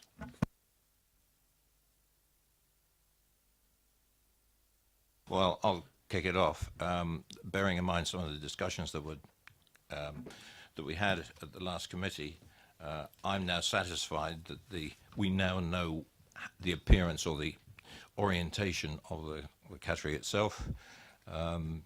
We now have turning circles, and the distance confirmed between the cattery and the Bowbrook house. Bearing in mind, it's not a full height structure. It's, if I can recall, it's 2.4 metres high. 2.4 metres high, which in fact just comes over the top of the fence that is between the two properties. If it was any higher, I think we'd all be raising our eyebrows. And the turning circles I found personally quite acceptable. So to my mind, the requirements of the deferment have been satisfied. And anybody else to contribute? Councillor Richards, followed by Councillor. Thank you, Chairman. Yeah, if I just make a few comments, if I may. Reading through this, there are one or two issues which raised in the report which don't concern me. Noise. Noise is generally not a problem in a cattery. The only time you get noise with cats is maybe at feeding time, or of course if you get a queen that's calling, then of course that can be a noise. But in general, cats are quiet, so I don't see that as a problem. I don't actually see smell as a problem either. If you're using proper cat litter as is available today, these contain deodorants and that sort of thing, so smell is generally not a problem. I assume that the people concerned here doing this have actually read through what I would recommend, the Chartered Institute of Environmental Health's guidance on cat boarding establishments, which was updated in 2015. And that gives pretty good guidance as to what is required. One thing when I look at the plan that I don't see actually is an isolation unit, which is recommended. In fact, it looks to me to be a prerequisite for licensing. Now, I realise our job is not to license it. That's not our job. But we are looking at the building, and there does not seem to be any provision that I can see on the plans for isolating cats that may go down with some infectious disease, of which there are a number, of course, of serious infectious diseases in cats, which people may well be aware of, or should be aware of. I think, I look at it from one perspective as a veterinary surgeon, and having been involved many years ago, I say, in licensing animal establishments, I would have some concerns on that front, but on the planning front, I don't see all the concerns that are raised here. They don't sort of bother me too much. I'll leave it at that for the moment. Thank you. Councillor Lukes. Yes, Chairman, as a person who regularly uses this road, is there any way that we can insist that some sort of sign be put there that they must go out in forward as opposed to reversing out? Because all I can say to you is that's almost suicidal. It is horrendous, that road. I know it's only 40 miles an hour, well, only 40 miles an hour can do a lot of damage, but there has to be some way that to tell people they must not reverse out onto that road. It is not advisable. Condition 8 on page 170 makes reference to parking, turning, manoeuvring to be in accordance with that plan that we just had up, showing all of those manoeuvring and parking elements, and you could include within that, you know, a sign to be put up to aid that if you wanted to amend the condition in that way. Personally, Chairman, I would like to. That's been noted by officers. Any other comment? Any other discussion, Councillor Potter? I mean, I support the original commentary you made, Chair, really, in terms of where we are this evening. I mean, my concern, if there is one even, I mean, understandably, I guess the people who occupy Bow Brook have the most concern about this. Their property is about 12 foot from the corner, which I think is now confirmed by the 3.8 metre measurement that's been confirmed. That sort of corner is the most sensitive area as far as they're concerned. I think at the moment all we have is a 1.8 metre, you know, a 6 foot high fence that goes right round the development. Whether we could insist on anything slightly better at that corner, which I think is the most vulnerable really in respect to the occupiers of Bow Brook, I'm not sure. I question my own commentary on this even. I mean, would a higher fence there help or hinder? Would it look odd to have, you know, a section of higher fencing there? What would it achieve, to be frank? I mean, obviously some extra screening, of course. Would it help in terms of any of the other things that concern them in terms of noise and smell? Well, as Councillor Richards has said, there isn't going to be much anyway. It's just whether a slightly higher fence on that corner stretching a couple of metres either way would make a difference and what that would look like. I don't know. I mean, that's the only area I think that I'm concerned about really because of the proximity of the dwelling, right?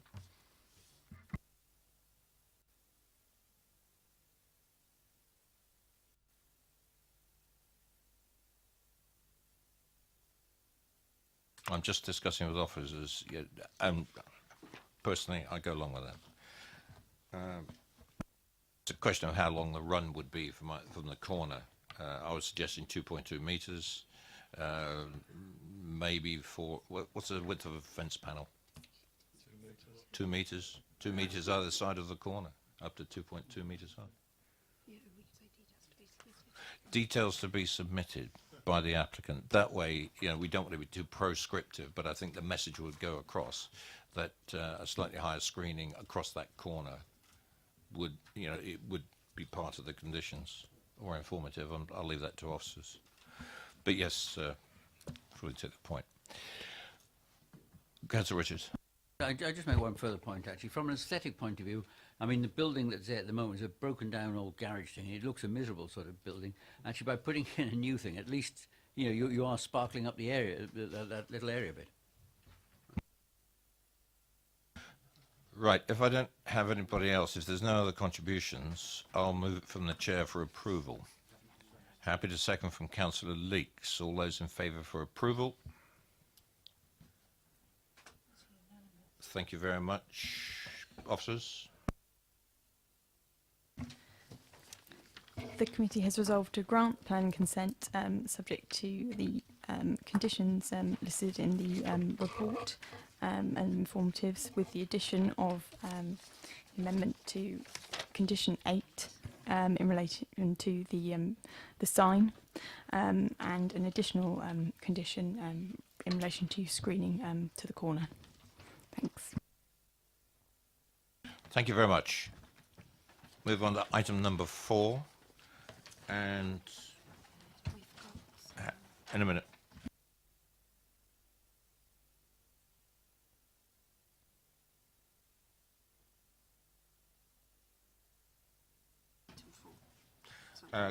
Could I ask Mr. Graydon, if I pronounce that correctly, and Mrs. Revel?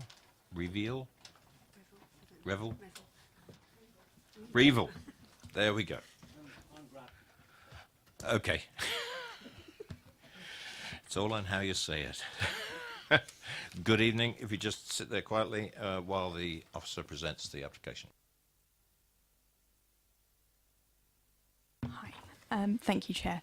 This is a planning application for the conversion of the existing house into 5 flats, including 2 dormer windows to the rear elevation and 1 roof light to the front roof elevation. This application is recommended for approval subject to conditions. The update is as follows. Additional information was provided yesterday, the 9th of January, by the applicant. The information related to noise insulation details and seeks to address proposed condition 5. However, there has been insufficient time for the environmental health team to consider this information, and it is recommended that the condition is still attached to any consent. Details and queries were also raised in the same correspondence relating to conditions 4 and 9, but it is still considered these conditions should be imposed should consent be granted. Thank you. Between you, you have 4 minutes. How you split it, I'll leave it to you. Silver button on the plinth in front of you. Off you go. Thank you. We are objecting to this application for the reasons set out in our comment letter. In particular, we would like to highlight the issue of on-street parking. This is a well-recognised hot problem in our area, of which the Council is well aware. This application is for 5 flats. The Council's own residential parking standards require 5 on-site parking places. The application provides for only 1.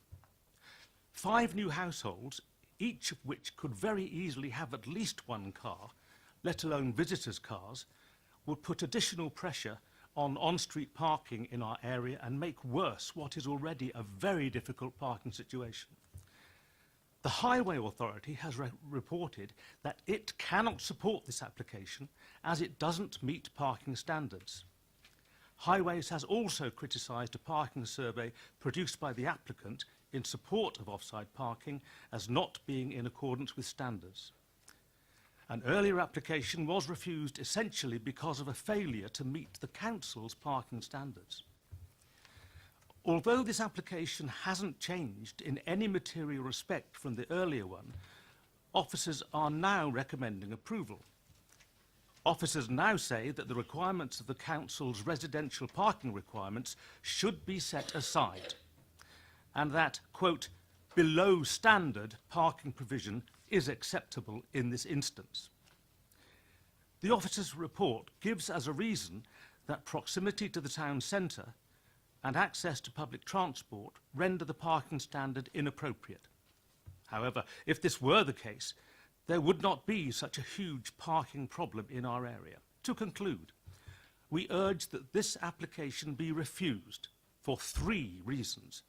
1, it does not meet the Council's parking standards by a long way. 2, it will further aggravate the local on-street parking problem. And 3, we do not accept that our residential area should be subject to below standard parking provision.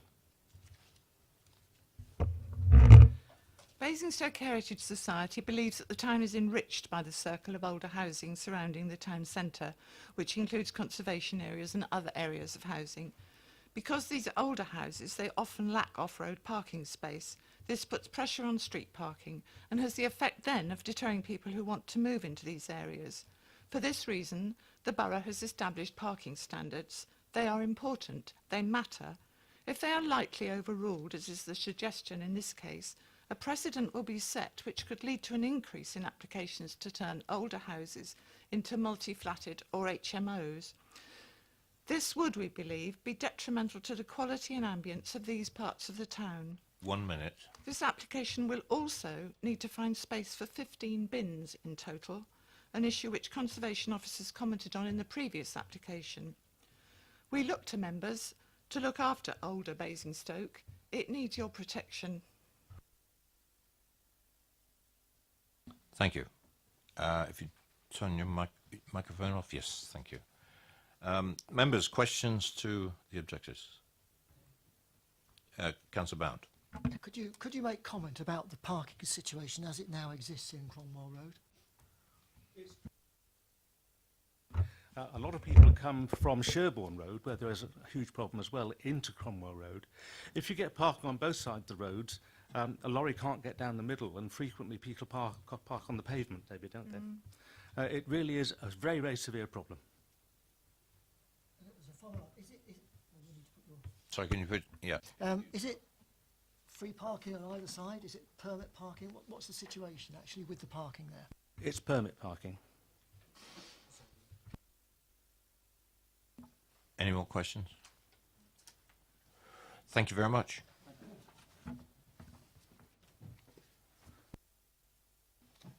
Could I ask Mr. Marianos and Mr. Lassiter to come up? You were already on your way, Ian. Good evening, gentlemen. You have 4 minutes. Thank you, Councillor. I thank the officer for the updates and generally commend the report before you. However, I'm disappointed with the highway officer's comments, which I would like to put into some context. I'd also like to point out that the scheme is materially different from previously, because previously there was a 2-bed unit and now there are 5 1-bed units, so there's 1 bedroom less and therefore less potential traffic parking demand. Notwithstanding the highly sustainable location, the previous application had been refused on the highway officer's recommendations. Whilst he agreed that the occupants of the flats might not own cars, he was concerned that the proposed conversion might give rise to demand for additional on-street parking that could not be met. However, Owen Pocock, the highway officer, stated that he would withdraw his objection if my client commissioned a parking survey and if that survey showed that there is capacity for some on-street parking in the area. The scope of the survey, including the roads to be surveyed, was agreed with the highway officer, and the very onerous and expensive surveys were undertaken in June. Had they shown no capacity, the application would not have been resubmitted. But the surveys did show that there was capacity for on-street parking in the area at all times, so the application was resubmitted in the confident expectation that the highway issue had been resolved. In the meantime, Owen left the employment of BDBC. It's therefore very disappointing that the new high officer appears to have disregarded the previously agreed position. But I'm pleased that the balanced recommendation from your officers is approval of the application. Thank you. Oh, sorry, I'd like to just point out one other thing. The parking standards are maximum standards. Right, you have said it? Okay. Any questions to the applicant? Councillor Bound. I think it's to the applicant. I mean, at present, does the property have a parking permit, 2 parking permits? What's the situation? At present, there's no parking permits being applied for. The property is vacant, so therefore there are no parking permits in issue. As I understand it, they'd be eligible for, I think, it's 2 and visitors, but I'm not sure on what the eligibility is. Any more questions to the applicant? Thank you, gentlemen. Questions to, sorry, Councillor Harvey, Ward Councillor.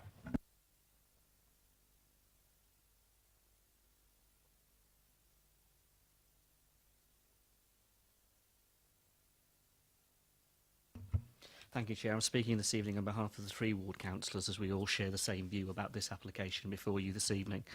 This isn't the first time that this application for the conversion of this property, an application for the conversion of this property has come forward, and our view has been consistent throughout because of the implications of the conversion in the context not only of the street but of the area, particularly in terms of Southview being one of the oldest parts of our town and one of the areas that has a conservation area of which we prize and value considerably as a community. In that context, I think the parking comments that have been made by residents are very valid. I think the issues haven't changed from the previous applications, and the implications for the local street are significant. It makes an absolute mockery of our parking standards to say here we would have the potential for 5 units, 5 independent dwellings within the conversion of this property that would result in simply having, if this was approved, 1 parking space. That is ludicrous in the context of our planning parking policies. In the context of the on-street issues, they are very relevant. I mean, in all the years I've been a councillor, Southview is one area of our town that has significant parking issues, be it Sherborne Road, Cromwell Road, Richmond. All of the area suffers from a particular problem with parking. We have attempted numerous solutions over the years, from yellow lines to zone parking to time park. We have gone through the mix with our highways team, and they have been very supportive. But nonetheless, the residents, the issues remain. If you intake this conversion and increase those issues 5-fold from this particular dwelling, all we are doing is causing an on-street problem that other residents will suffer as much as the new residents to this property would suffer were it to be converted.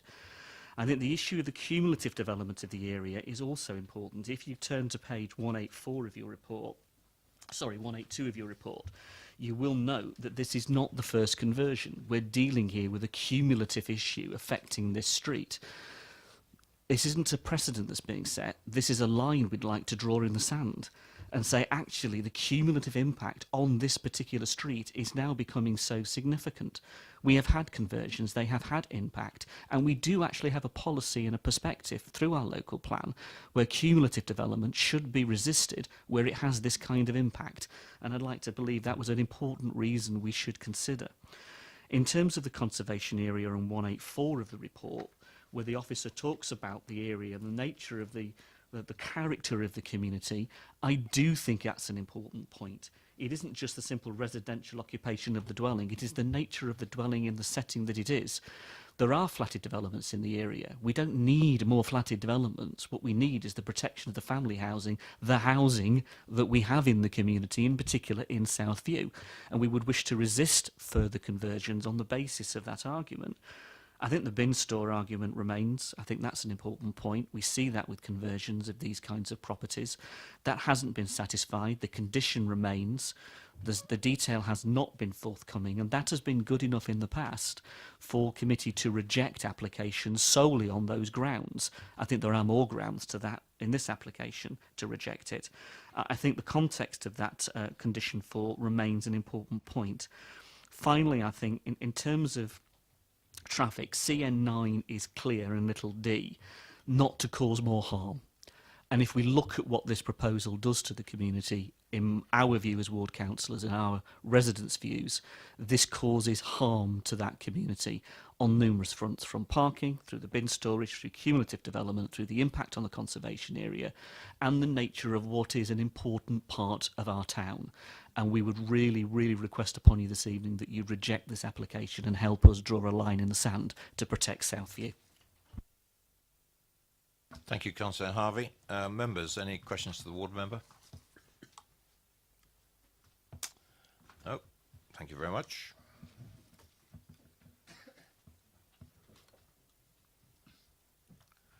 Questions to officers?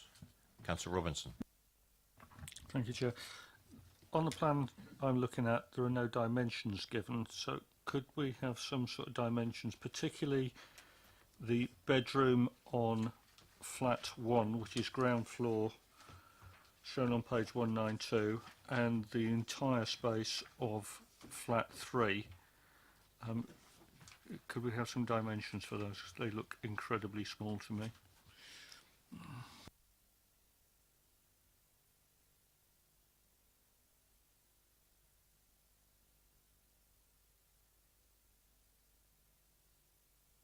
Flat 1's the upper part of the page.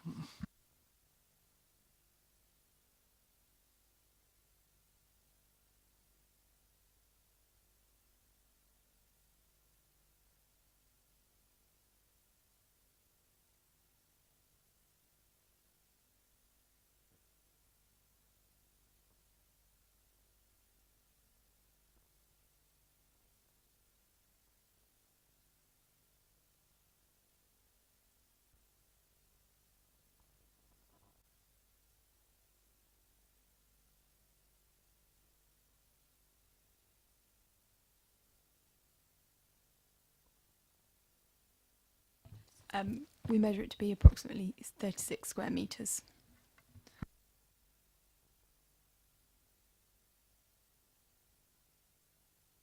And the other one was the entire bed sit, which is flat 3, which is on the upper page, part of page 193. Again, it's the upper part.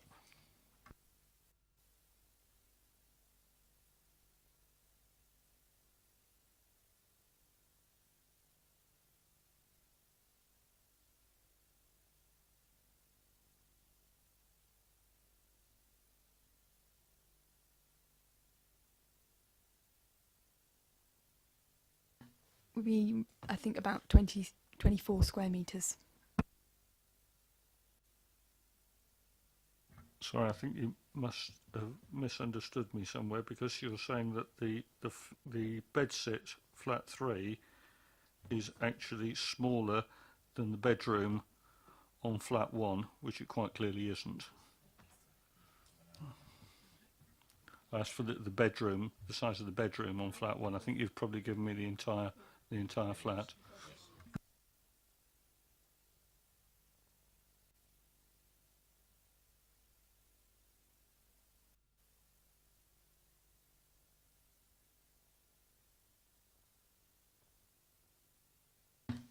The bedroom for flat 1 would be roughly 12 metres squared.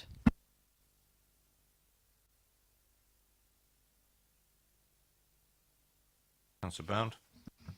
Thank you, Chair. Reference page 184, it's the third paragraph down, where the as such it is considered that under the provision of parking spaces would not lead to a displacement. Could the highways officer explain to me how it would not lead to displacement?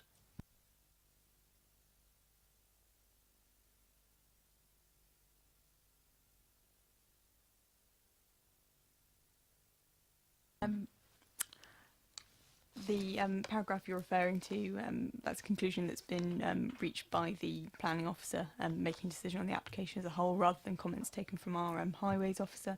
I believe that their reading of that is that the parking survey that was submitted by the applicant appeared to demonstrate that there wouldn't be any additional displacement, and that we would only issue parking permits for the road specifically that the application site is located on, and therefore further parking wouldn't be displaced into the rider area. I think that's what the assessment is based on. But surely if there are 5 cars and there's only space for 1, the other 4 have got to be displaced somewhere. I don't understand the reasoning.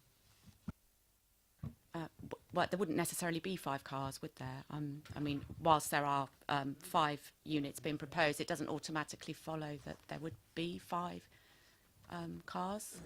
But in any event, as my colleague has said, based on the parking information, the proximity of the site close to the town centre, that the planning officer has reached the conclusion that it would be acceptable in parking terms. Well, close to the town centre is a matter of opinion, but I'll come to that in debate. Councillor Goodison. Thank you, Chair.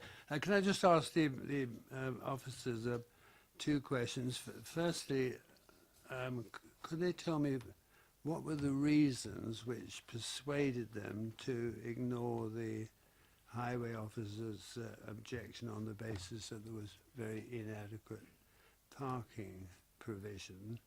And secondly, would they not accept that a parking report produced by the applicant himself is of fairly limited value?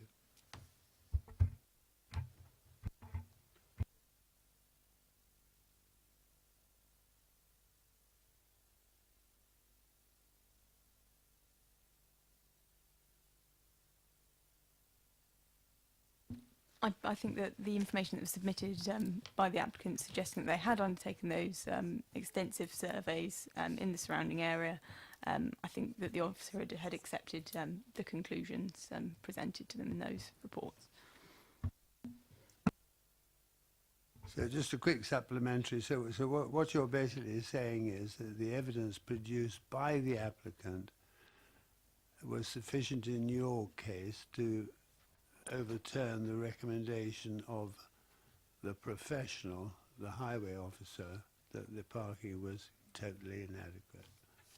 Yeah, I think in this circumstance and given the location of this site in close proximity to the town centre and other sustainable modes of transport, that on balance there's potential to accommodate the proposal and that the parking requirements had been satisfied. Mr. Potter?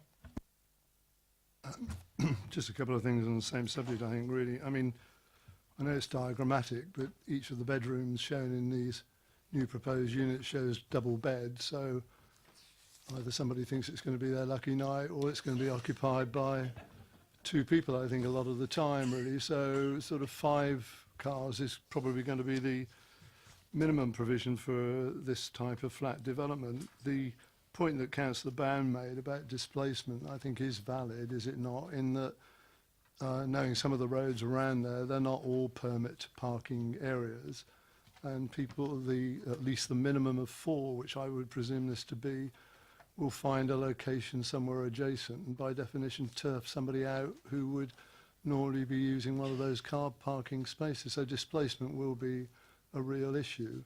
And the last point I wanted to make, if I might, just as a question, going back to a previous development that we approved in New Road, which had inadequate parking, we were told there specifically we could ignore our own parking standards primarily or particularly because we had the central car park literally 100 metres away from the development. There was a provision of that sort, and it was appropriate to take account of that and only that in regard to our under provision of car parking for that development, and we did that there.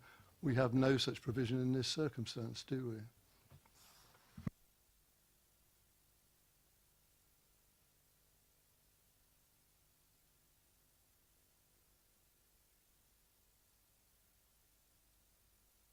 I'm not aware that there is any similar provision within proximity of this site. However, I would draw your attention to informative 3, which does provide details of the controlled parking zones and that new properties won't be eligible to apply for parking permits other than the spaces allocated as part of the planning permission.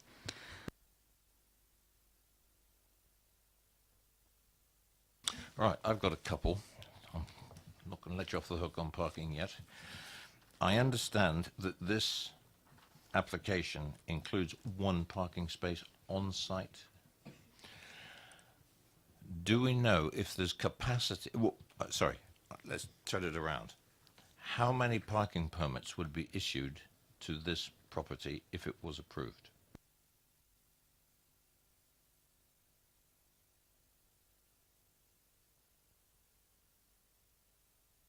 The informative does state that occupiers of the new properties will not be eligible to apply for on-street parking permits, so that they would only be able to use the space allocated as part of the permission.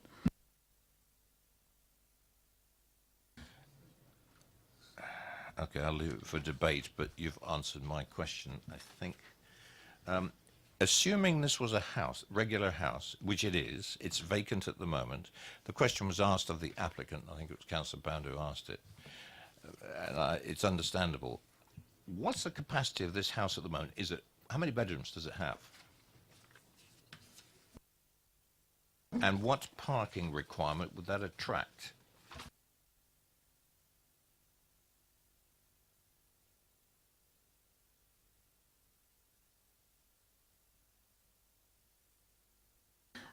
It's in an inner urban location, so if there are 4 or more bedrooms, it appears there would be, I would just check, it would be 2.25 spaces rounded up to 3. Interesting. Yeah, there's already a shortfall. Right, Councillor McCormack. I just wanted to ask, in terms of not allowing people in the flats to apply for parking permits, how is that going to work? Because they're still going to own cars and they're still going to want to park them on the street, and you've got an additional problem in that you've got the railway station quarter of a mile away, so you'll have additional upward pressure on parking demand by commuters during the day. Question to officers is, how's it going to work? I can't see how that's going to work. Well, all I can say is you can't be automatically assumed that every occupant would have a car. And people will be fully aware of the situation should they choose to take that unit up. I think we've already tried as best as we can to set out the officers' reasons for, in terms of finding the parking provision acceptable in this particular location.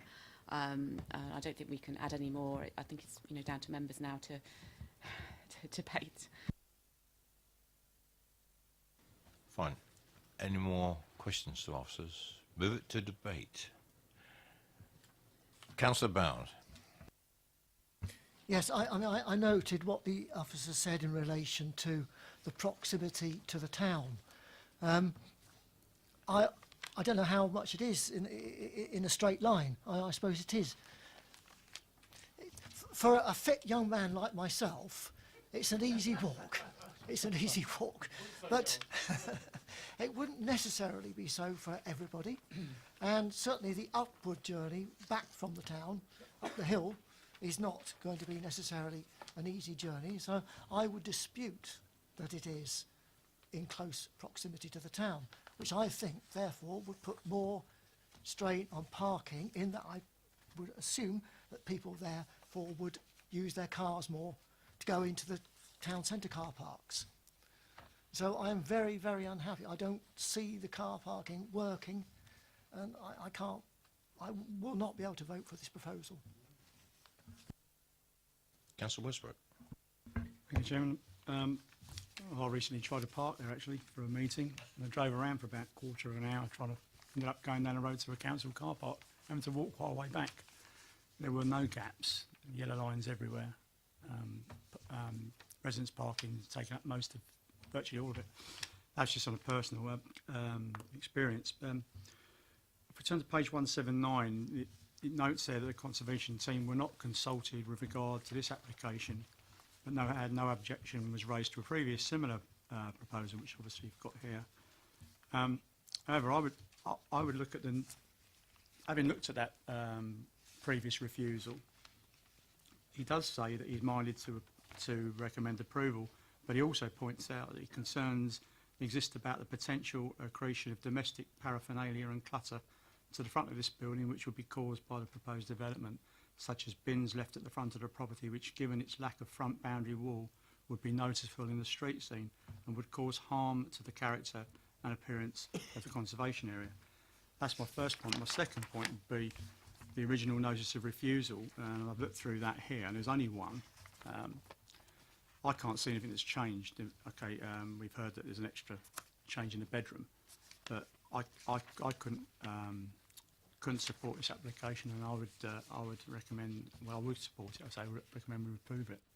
That's my recommendation, because I don't see anything that's changed from this previous notice of refusal, which is not in your papers. I've got it off the internet, which is here, which is referred to in the report. Okay. Maybe I was.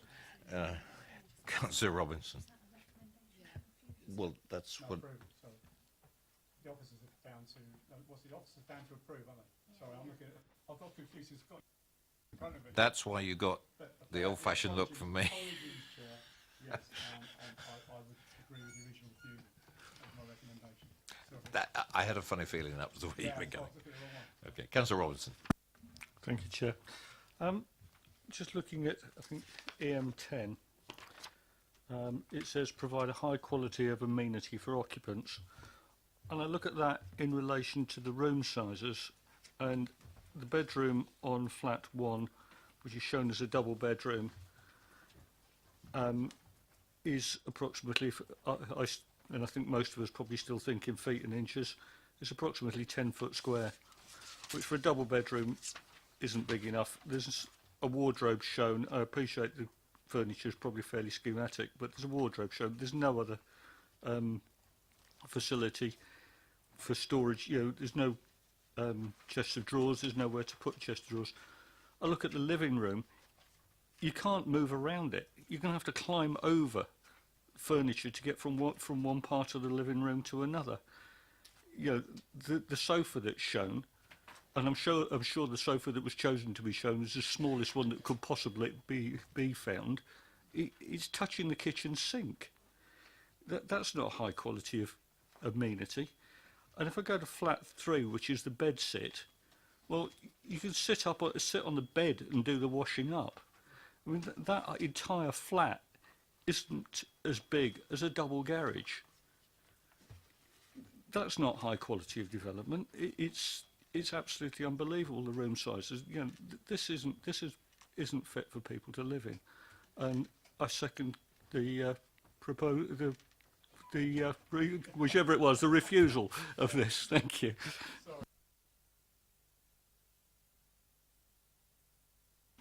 Anybody else for the debate? I have to say that two things. In the report, the highways have objection, inadequate parking provision. That sums it up for me.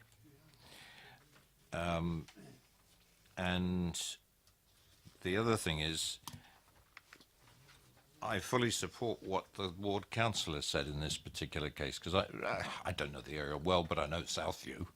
I've been around there myself, and this is just compounding the felony. It's an expression, but we're just adding more trouble onto an existing, very congested area. It's a fact of life. People will have a car. Okay, let's take the worst case example there. You might get 3 cars, but that's still too much for the property. You know, it's and Councillor Bound also made a good point. That's all very well if you're reasonably fit, but you have to consider everybody in these particular contexts. I most certainly will support the motion for refusal, but I think that just to reinforce it, that highways have objected. We have standards, I agree. To set these standards aside, New Road, when we looked at it, was a case in point, and this is what we do. It's a case-by-case situation. In this particular case, I don't think we should set those particular standards to one side. Said that, any more comments in the debate area? Because I'm going to say, in this instance, it's been proposed and seconded. Now, the reasons for refusal, I've mentioned one, inadequate parking, as endorsed by the highways officer. Is there anything else that you want to add on to the refusal? Councillor McCormack? Well, I think mention's been made of the room sizes.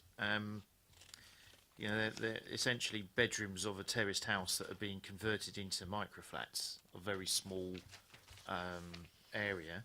And also on page 191, the top flat, it looks like for 2/3 of the floor area, an average size human wouldn't be able to stand up in it. So I have additional concerns on that.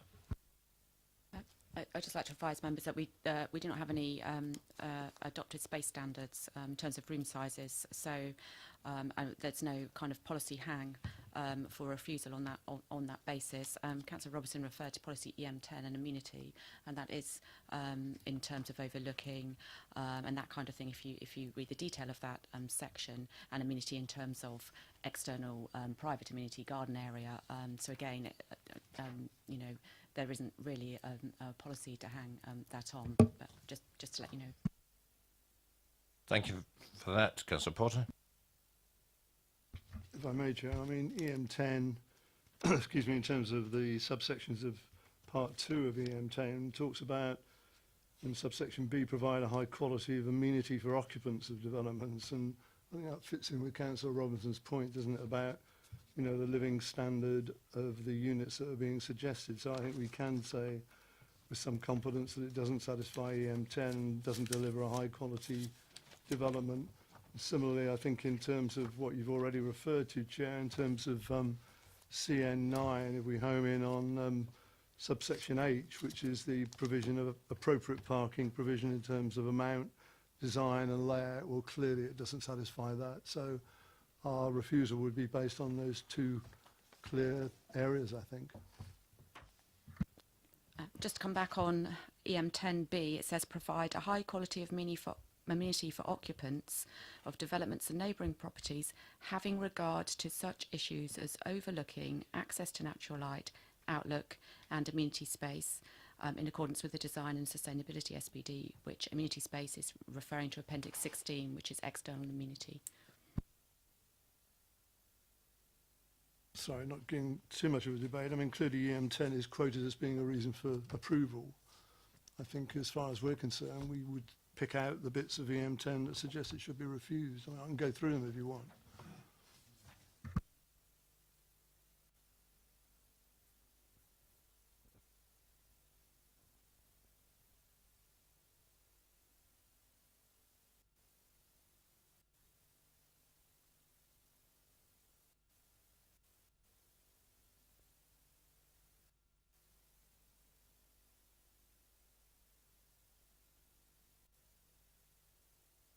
Right, talking to officers to really sort of clear it up, and it includes a couple of the comments that made by the ward member as well. If we just state that EM10 period is not satisfied, together with the parking standards, reasons for refusal. That's the advice from officers. And that encompasses everything. It's the external clutter as well within a conservation area. That's all incorporated. We include that in EM10.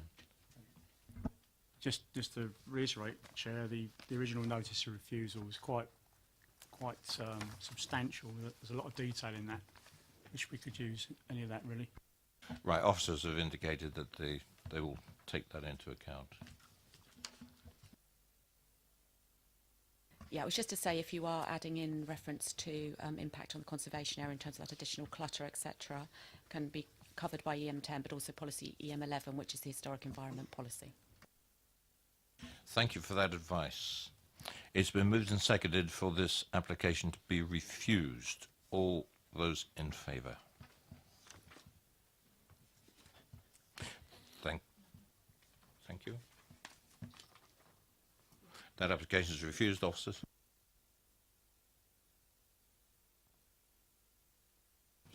The committee has resolved to refuse the application for two reasons. The previous highways reason for refusal of that application, and in addition to that, under policy the EM10 and EM11 of the local plan. Thank you very much. Right, item 5. Yeah, it's all right.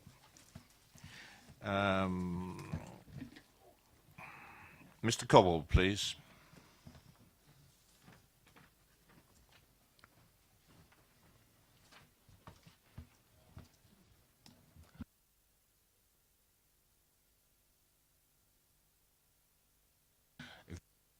Just like to wait a minute, and they'll be introducing the application. Thank you, Chair. This is a full application for the change of use of 2 units at Woodlands Business Village, which are currently in D1B1 and B1B8 use, to create 4 2-bedroom flats. Draw members' attention to the update paper where a further letter of objection has been received for the grounds set out therein.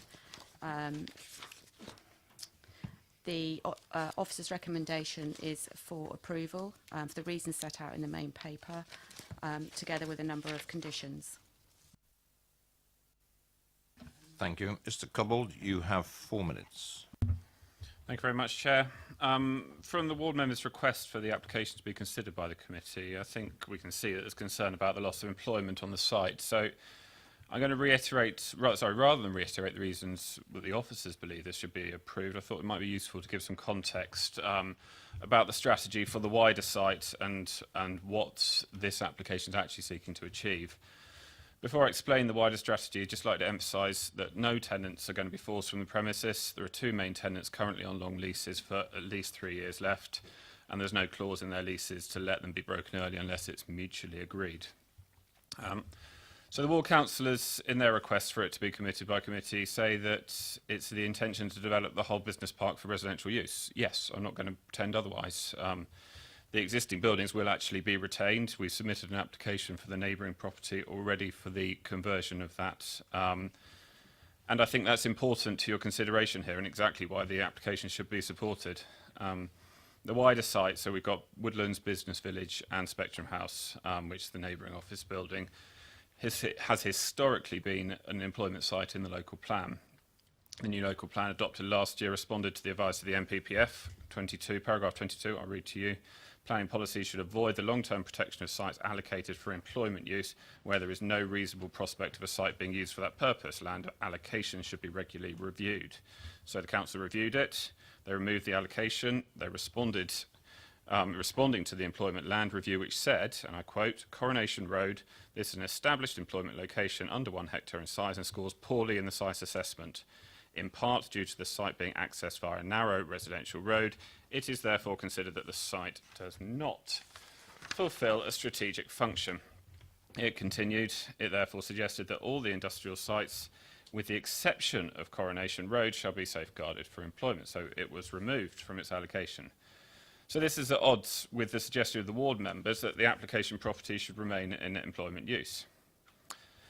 Furthermore, and probably most importantly to you, I need to talk about quality planning here. Spectrum House has confirmation under permitted development that it can go to residential use. Likewise, 6 out of the 8 units here at Woodlands can go to residential use under permitted development. I think we can agree, planning consultants, local planning officers, councillors generally agree that the shortcomings of the PD regulations don't lead us to good planning. That's what we're trying to do. We want to deliver good development rather than just houses. So we're working on an overall strategy for Spectrum and Woodlands to change the use entirely to residential, and an application for Spectrum, as I said, has been submitted. So it will reuse the existing buildings, but will visually enhance them, improve their appearance, deliver amenity space, landscaping, infrastructure for the flats like bin stores, etc., none of which can come through the permitted development. Also, it will reduce parking because we can apply the parking standards within the landscaping, and that goes back to the concern about the narrow road, which leads to 1 the minute. site. Thank you. So all of these improvements, which the PD do not cover. 95% of the overall site at the moment can go to residential under PD. We're only looking for this last 5%. Then the landowners can do the conversion and bring all these benefits forward. Whilst the loss of employment, yes, is regrettable, it's limited in the context of a small couple of units, and the site is not suitable for continued employment use, as the council has already decided. Approving the change of use of this final 5% will facilitate good planning on the site overall.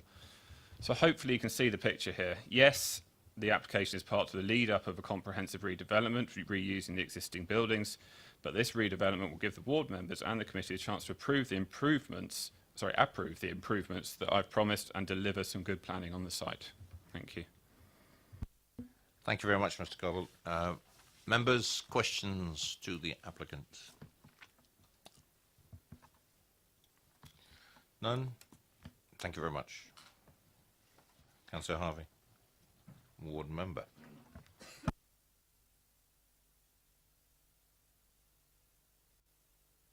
Four minutes. Thank you, Chair. It is interesting to listen to the description from the planning agent on behalf of the developer, because you can only judge what's in front of you. You don't have a comprehensive proposal in front of you. You don't have a proposal for the development of this site into something new that would be different under consideration, not just by yourselves, but by the community.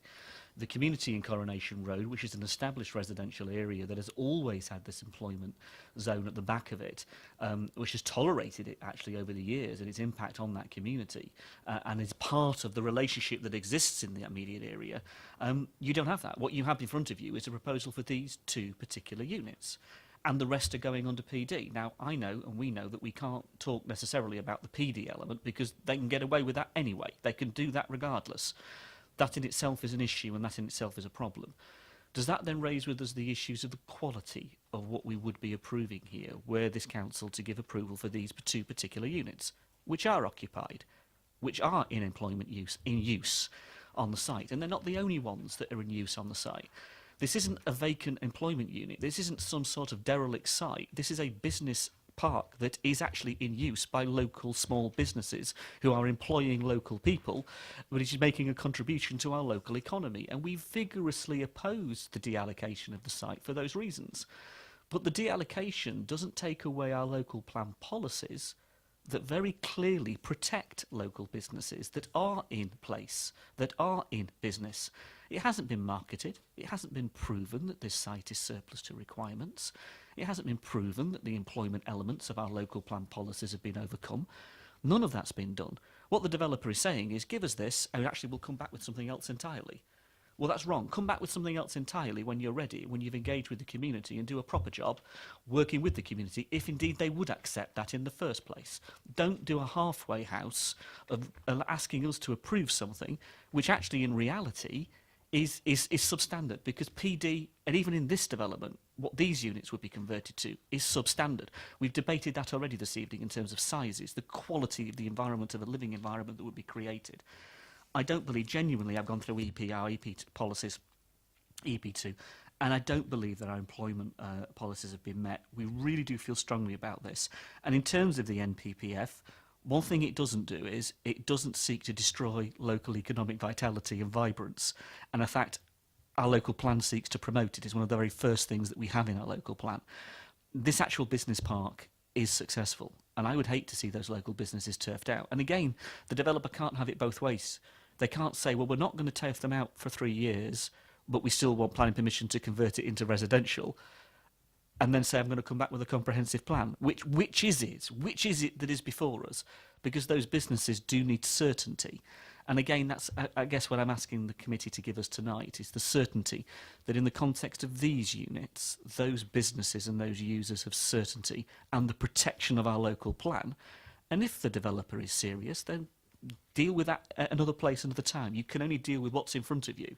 And I think the quality of this development is questionable under EM10 in entirety of the policy. I think the quality of the employment policies we have should be adhered to and supported, and I feel strongly about that. And I think in the context of whatever else may come, it will come in its own good time. Let's wait for that to come. The residents in Coronation Road could not be any stronger of their view. They feel very strongly about this, and 3 ward councillors, we are unanimous on this. We feel very strongly that what is before you should be rejected, and if the developer chooses to come back with something different, then we'll deal with that at that moment in time. The highways issues are relevant. The parking is important on this site and it's relevant. The turning circles are important. The access to the main highway is important. All of those issues, again, are relevant to a conversation about the nature of this site, from coming off of Norn Hill right the way to Coronation Road itself. And it is a dead end. There is no linkage through. This is a dead end at the moment. Thank you very much, Councillor Harvey. Members, any questions? Councillor Westbrook. Just wondered, Paul, if you or any of the other ward councillors had actually spoken to any of the business owners or the employers, how they feel about this, and local residents, and obviously I'm guessing local people that actually work there as well. The residents in particular are concerned about the highways implications, not simply because of the parking element. That's not the argument. It's about the context of Coronation Road and the traffic movements. That's their concern. There's also a concern over the nature of how this connects to the highway because of land ownerships and all the rest that goes with it, all of that to be debated in the future. In the context of the businesses, yes, we have spoken to the businesses and they are worried. They don't feel consulted in the right way by the developer in question. They don't feel as if they've been listened to, and there is a concern for their future.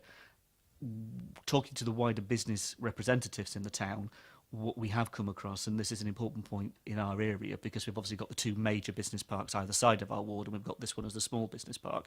These units are prized because of their size. They are very good for starter businesses and they're very good for small businesses that would then grow into those other units in the other business parks.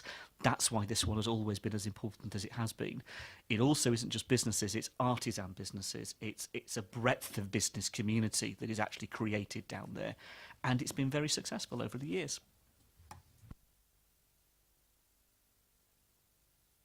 Anybody else? Questions to the ward member? Thank you. Questions to officers? Councillor Robinson. Just a clarity on the site boundaries. As shown on the map, they own the bottom end of Coronation Road. Is that correct? It's the red line is not necessarily an indication of land ownership. It's showing, denoting the area of the site, and also the red line coming down towards the highway. But I don't know if they own the blue land is obviously also within their control. But I don't believe that they would own the whole of the extent of that Coronation Road, but you may have to get clarification on that because I don't have that information, sorry. I've got one question to officers. One of the objections, this is a loss of employment capability. Do we have any idea on the capacity within Basingstoke and Dean of this type of this sort of scale of employment use? Is there a capacity issue within Basingstoke and Dean?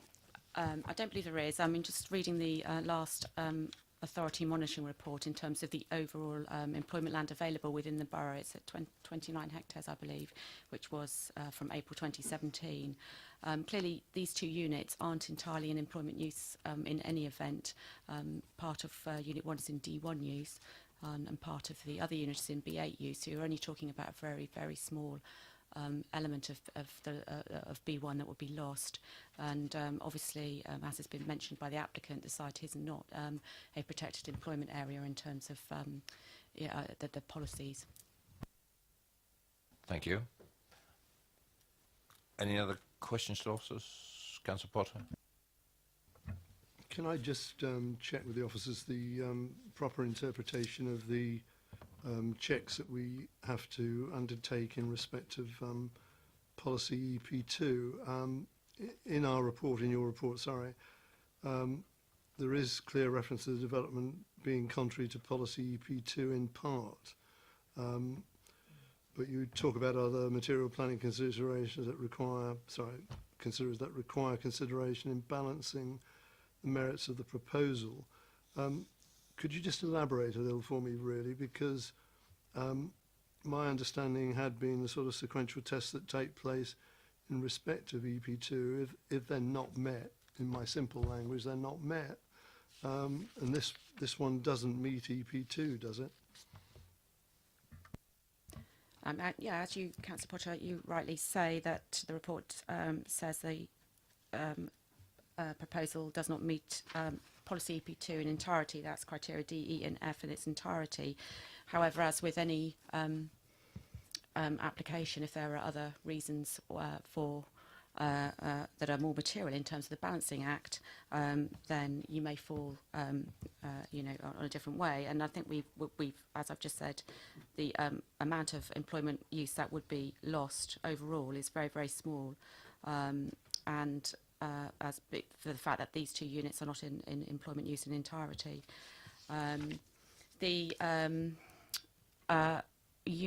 unit is occupied in the D1 element by an educational training facility, which is also has a personal condition to the Red Cross. So only if that were to, only the Red Cross can use that.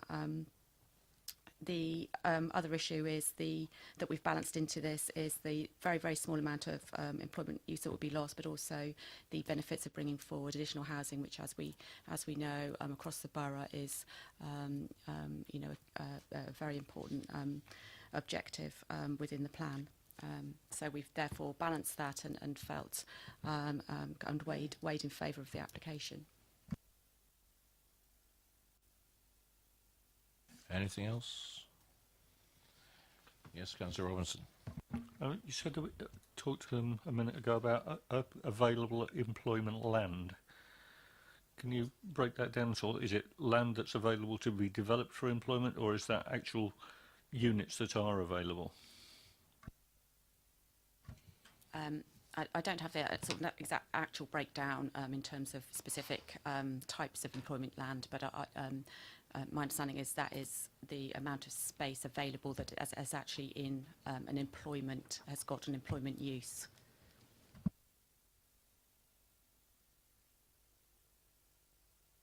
Right, that's all questions. Debate. Councillor Westbrook. Yeah, thank you, Chairman. I think it's interesting that, I think it's the ward member's summary here. It talks about the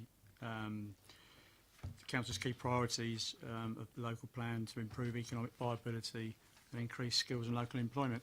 I understand what the officers are saying about loss of small loss of employment, a small loss of employment.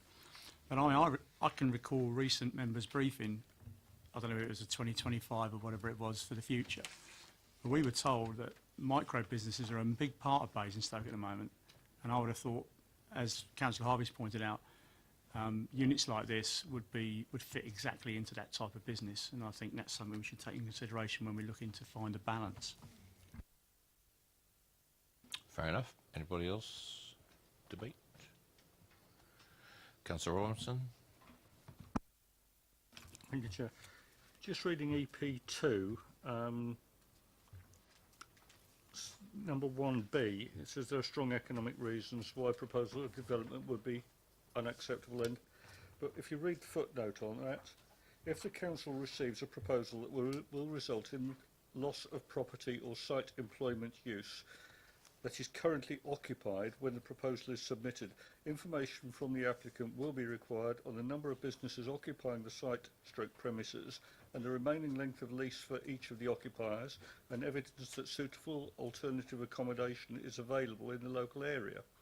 Now, I must admit, I didn't hear the introduction to this. Do we have that information?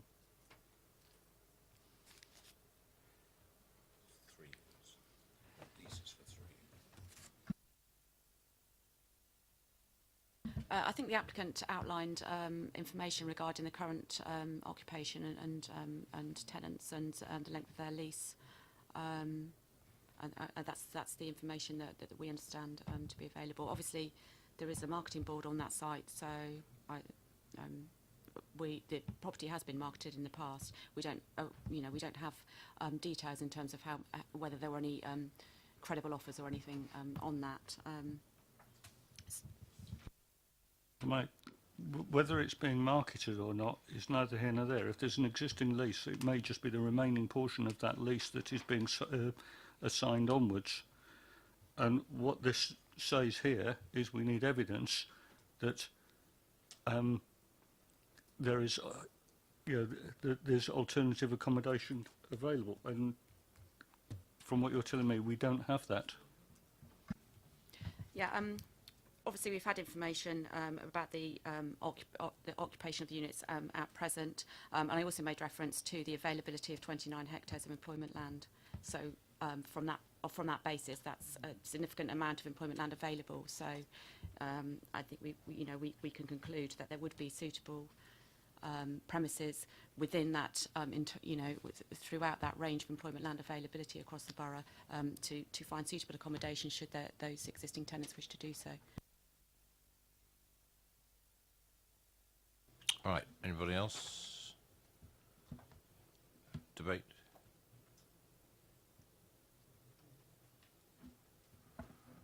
Nothing else? Councillor Potter. I mean, I'm plagiarising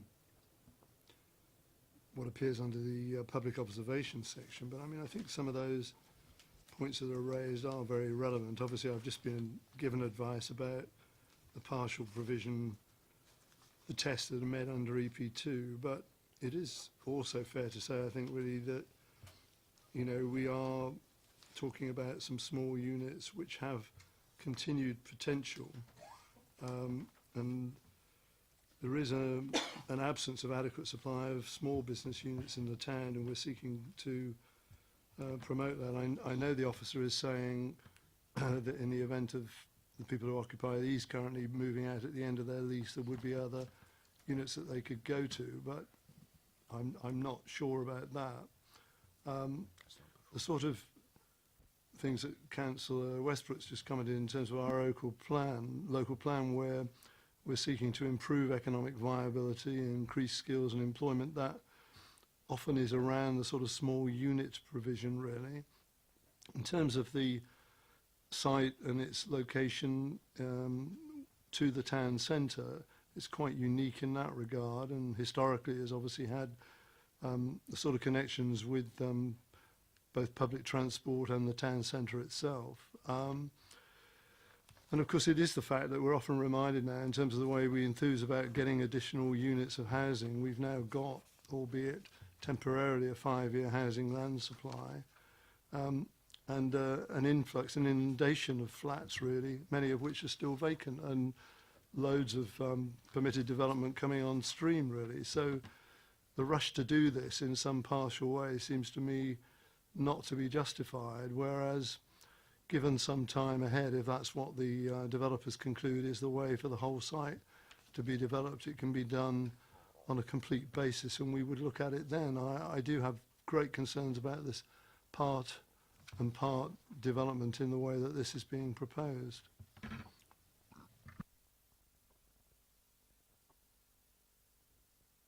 Councillor Bound. Could I just ask the officers, would this development have to start within 3 years of, if we gave planning permission, of giving planning permission, and then bearing in mind that they've got a lease extent for 3 years? Yeah, obviously that's the standard time implementation period. That would be for the applicant to work within that. Obviously the arrangements they have in terms of lease with the tenants would be, you know, sit outside, wouldn't preclude us from approving a planning permission.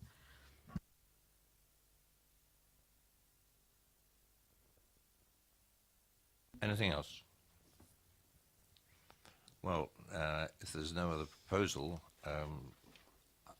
if I do it from the chair, I'm going to propose the officer's recommendation. Do I have a seconder for this application? Councillor Leeks. Right, moved and seconded for approval. All those in favour?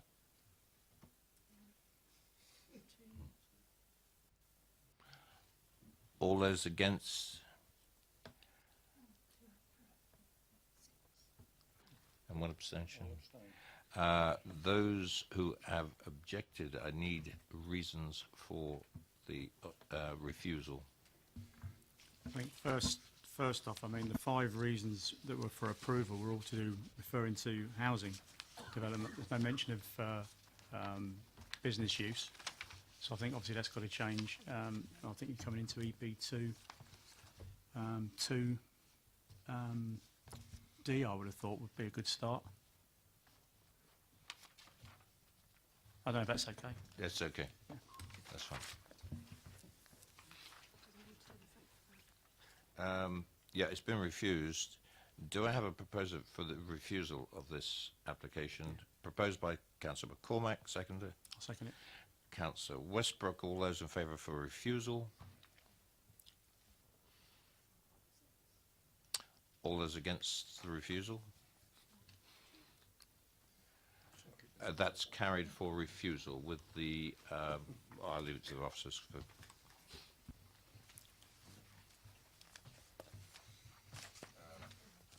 Microphone, please, Mike. Sorry. Yeah. So the application is refused on the basis of being contrary to policy EP2 of the local plan. Thank you very much. Move on to item number 6. And just to remind members that number 6 is not the last item on the agenda tonight.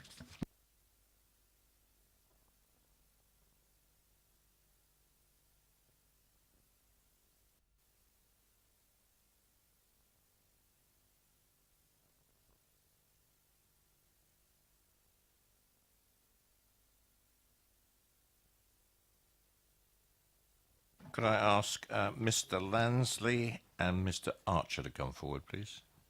Mr. Archer is not coming, so I'm taking his place. I get the full 4 minutes. You do indeed, Mr. Lansley. Please take a seat. And you've seen how it works. If you'd just like to sit there for a second while we present the application. Thank you, Chair. This is a reserved matters application for 4 5-bed dwellings with all matters, access, appearance, landscape, layout and scale for consideration. The proposal also incorporates a replacement office building for Little Bowlings itself. The application is recommended for approval. There is an extant outline permission, and this is the further detail submitted in respect of that permission. The update paper shows some minor amendments to the wording of proposed conditions 8 and 9 with regard to biodiversity, together with a further condition which would restrict the use of the office building so that it could only be used in association with the dwelling Little Bowlings rather than become a standalone office use. Thank you. Mr. Lansley, you have 4 minutes.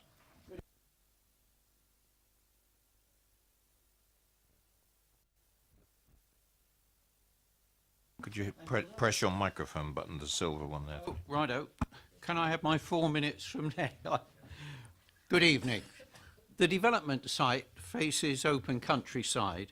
It occupies the highest ground for housing in the village, and although obscured in part, it will be a prominent feature. As it's outside the settlement boundary and is adjacent to a conservation area, it requires sensitive treatment. There's plenty of design guidance in the local plan.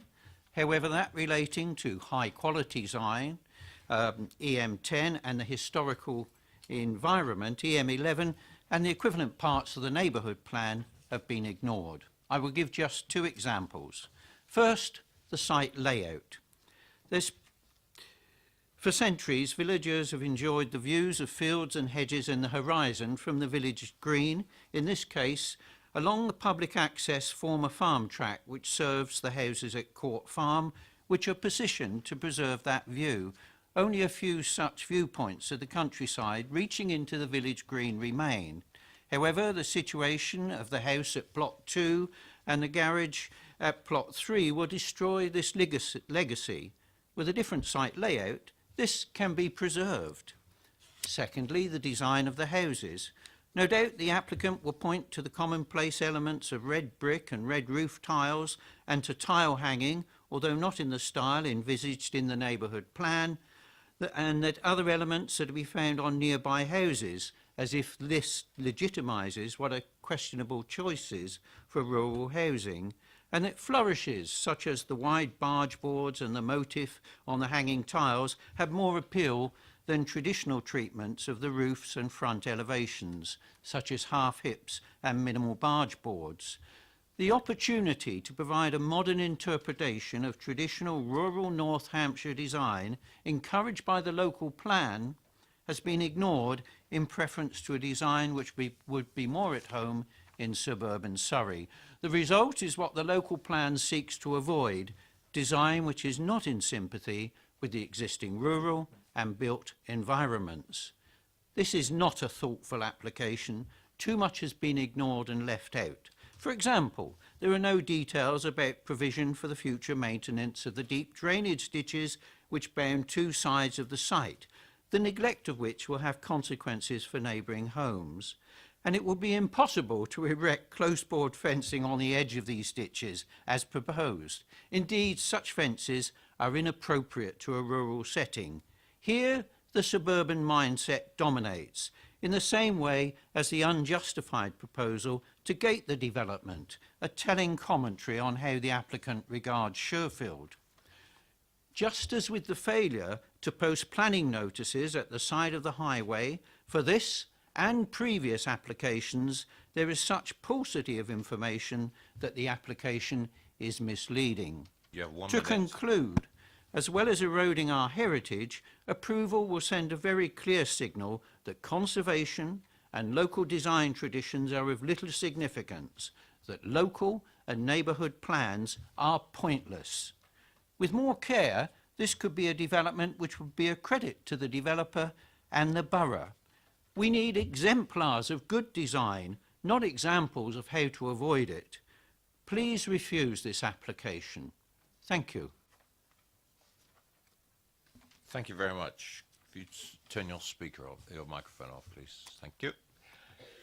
Members, do you have any questions for the objector? No. You seem to have covered everything. Thank you very much.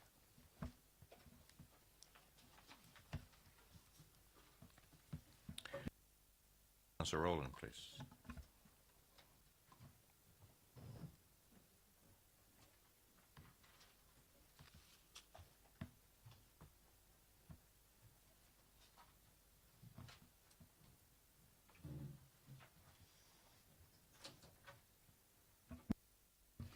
Thank you, Chair. Thank you, councillors.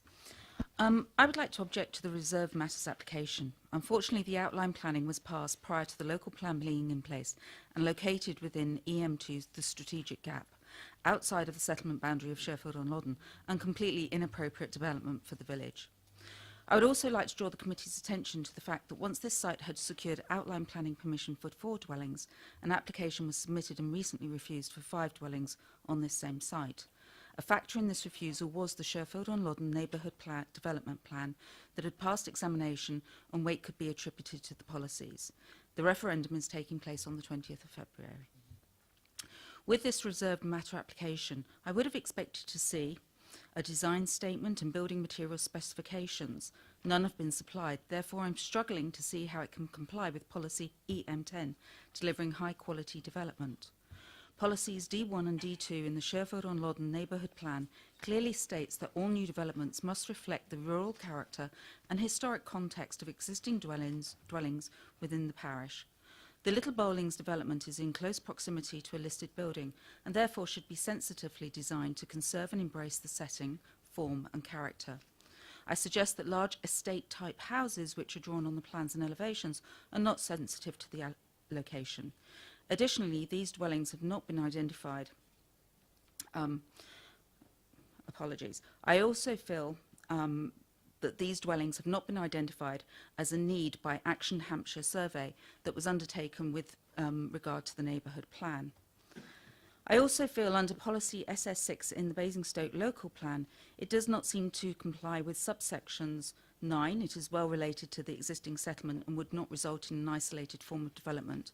And 10, the development will respect the qualities of the local landscape and be sympathetic to its character and visual quality. And 11, the development will respect and relate to the character, form and appearance of surrounding development and respect the amenities of the residents of neighbouring properties.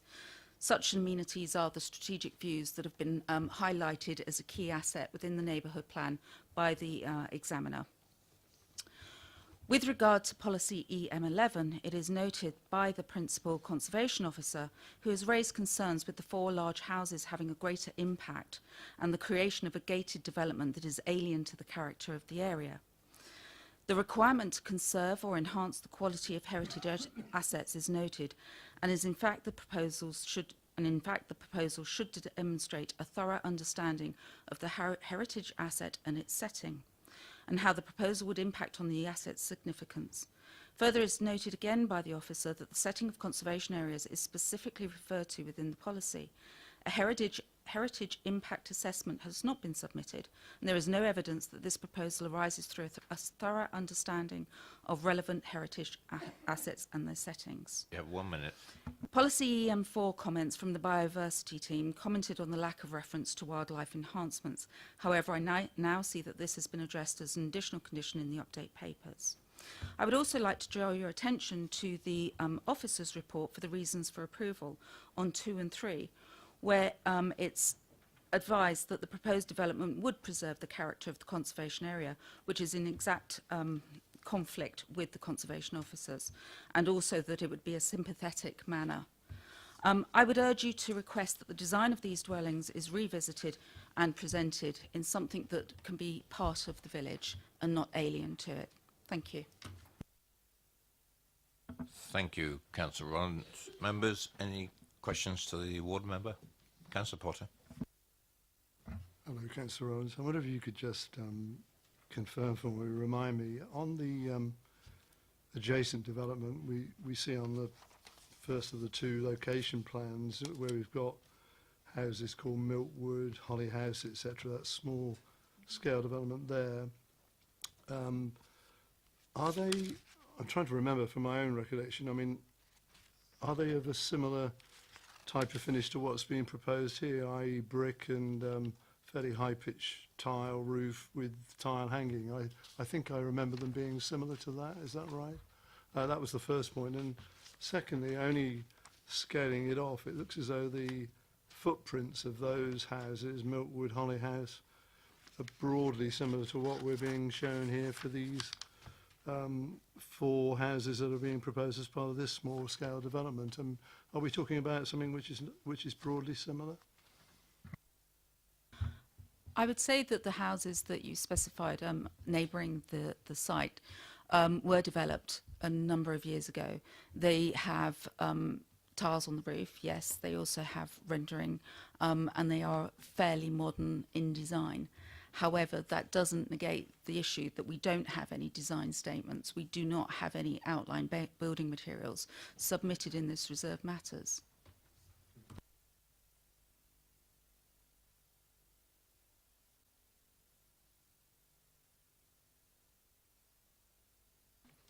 It's all right, we'll talk to the officers in a minute. Any more questions to the ward member? Nope.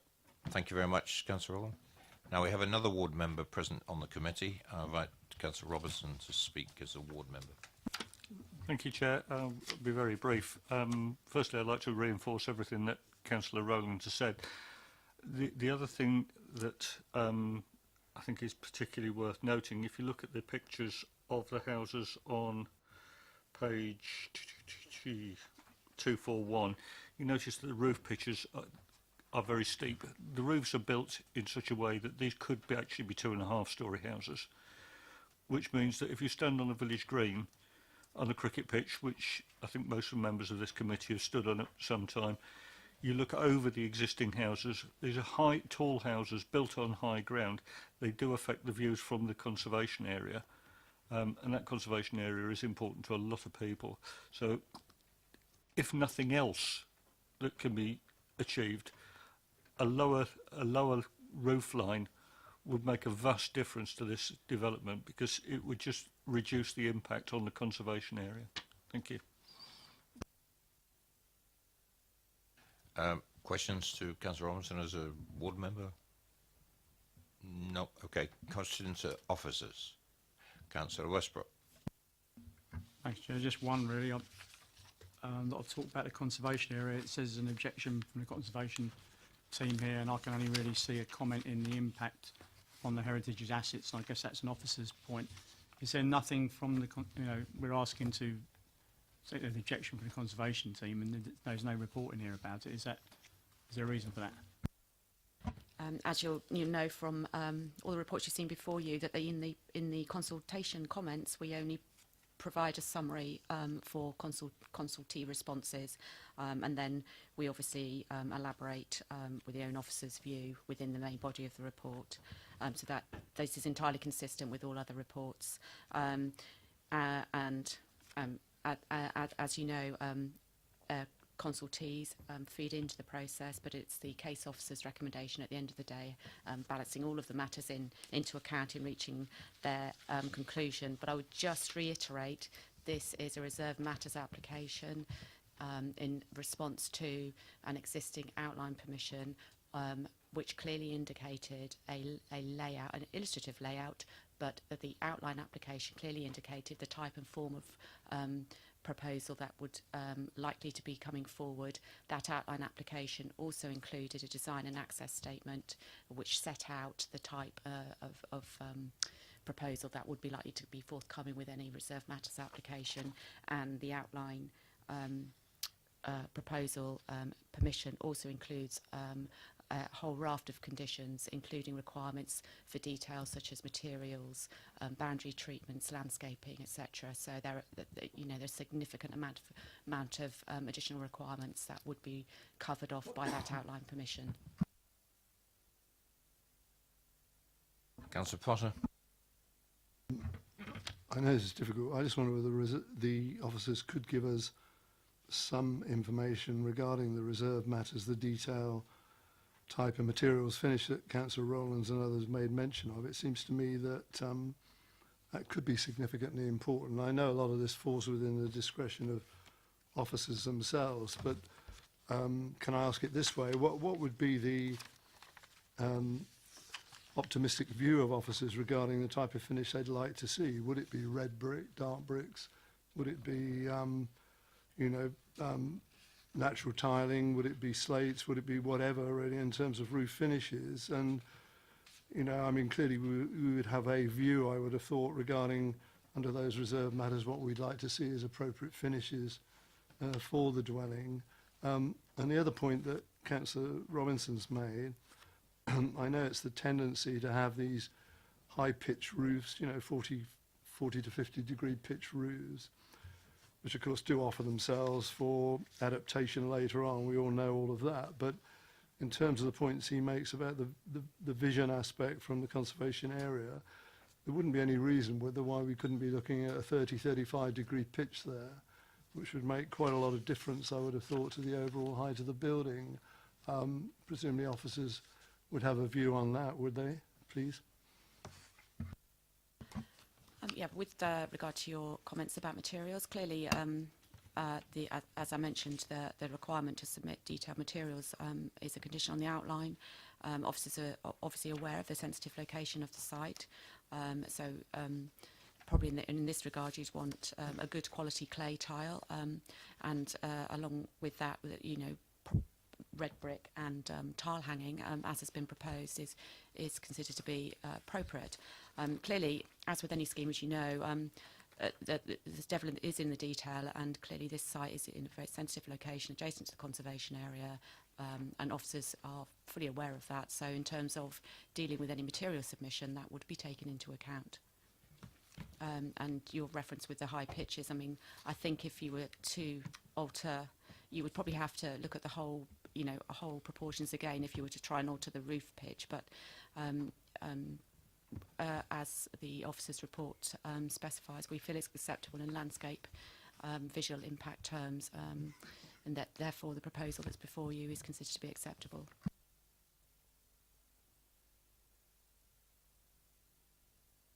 I'd like to pursue that tone, that sort of avenue of discussion, because I'm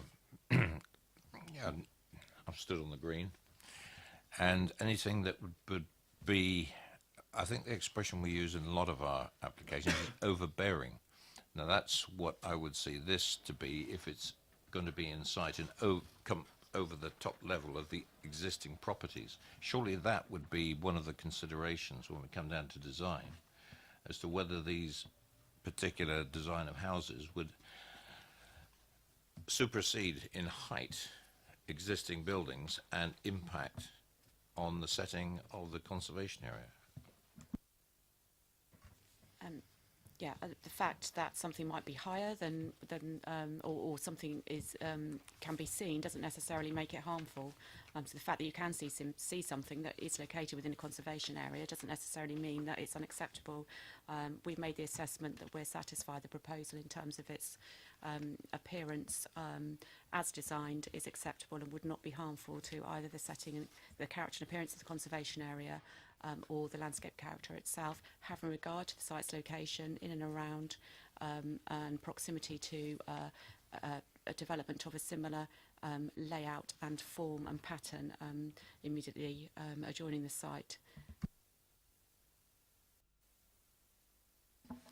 Okay, I acknowledge, Councillor Potter.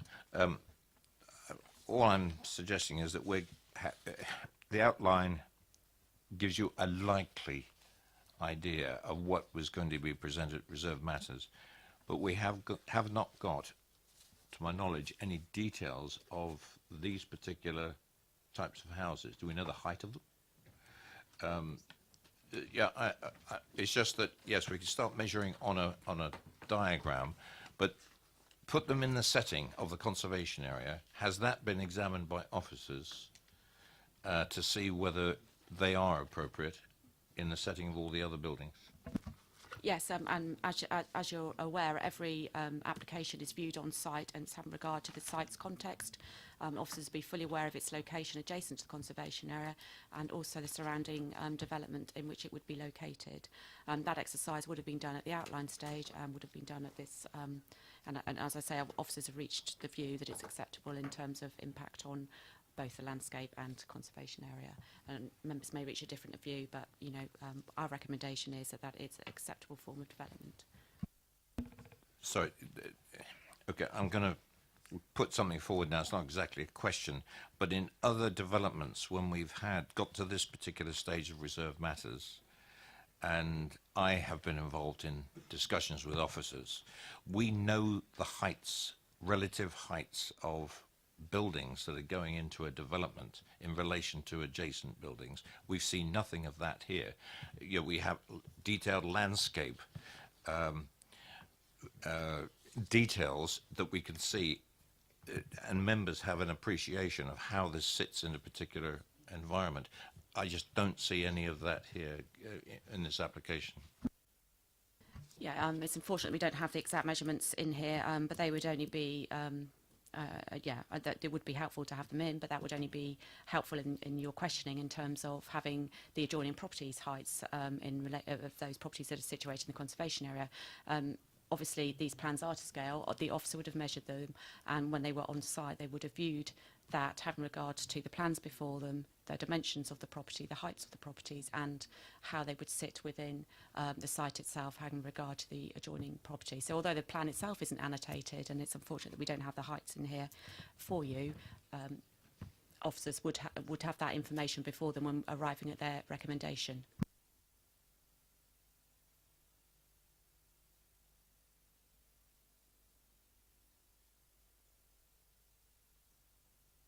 I've got Councillor Potter first. Councillor Potter. Thank you for the explanation, by the way.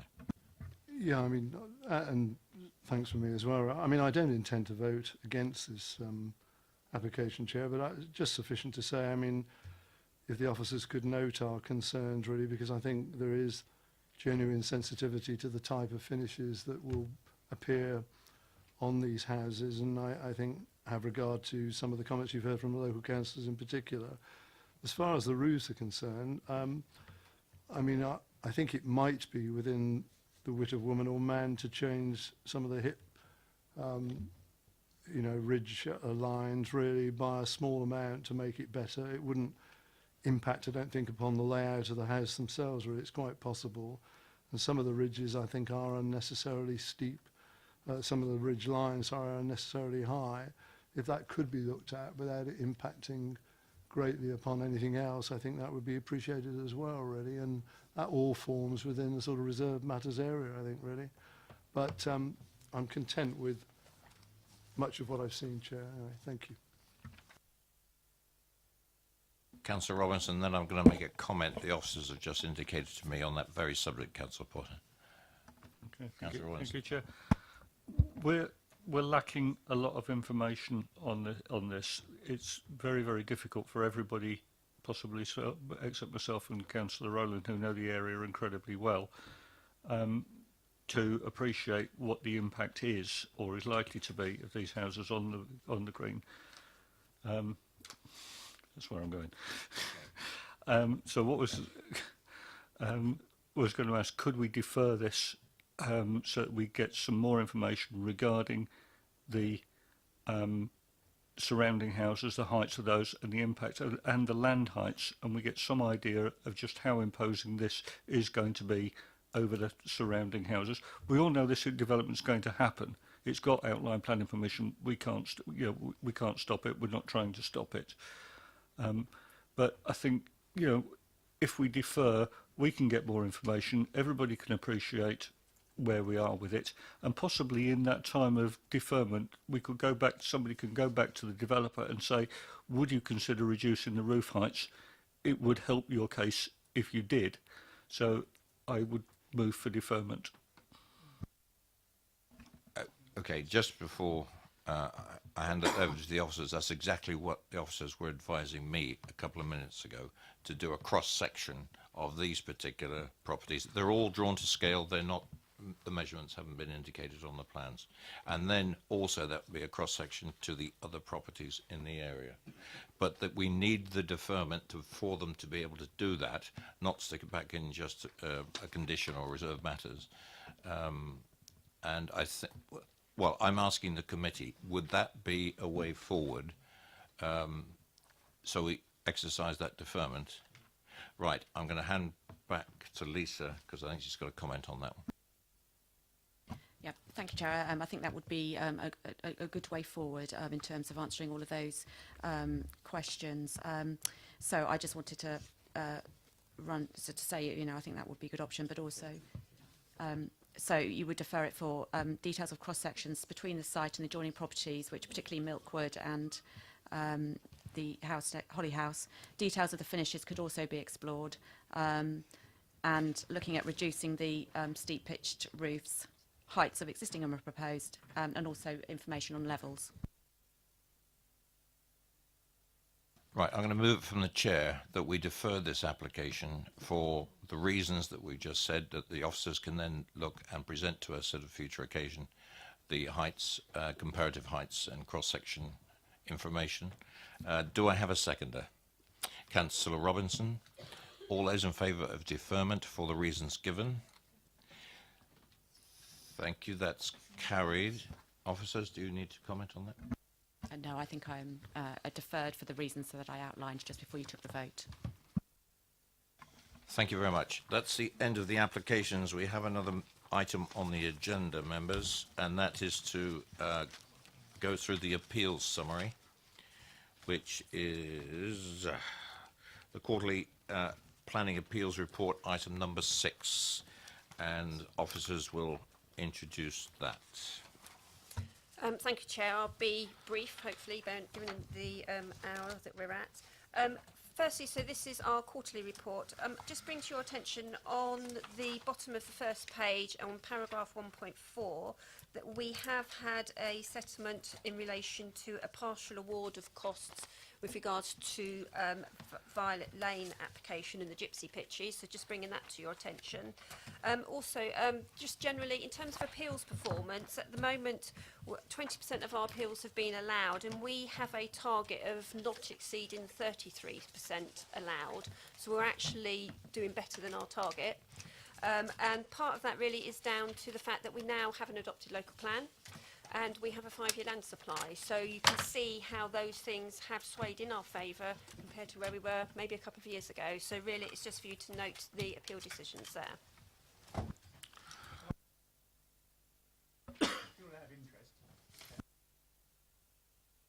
Microphone. Yeah.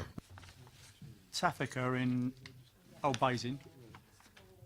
Is that the one where I said that the ivy would grow over the wall? Does that mean that he agreed with me? Sorry, to point out. I'd like to put it on record also that it's also a testimony to the kind of decisions that this committee makes. And I'd like to put on record that I thank this committee over the sort of the last nearly 2 years that I've been chair, that we have come to the right conclusions in the majority of cases.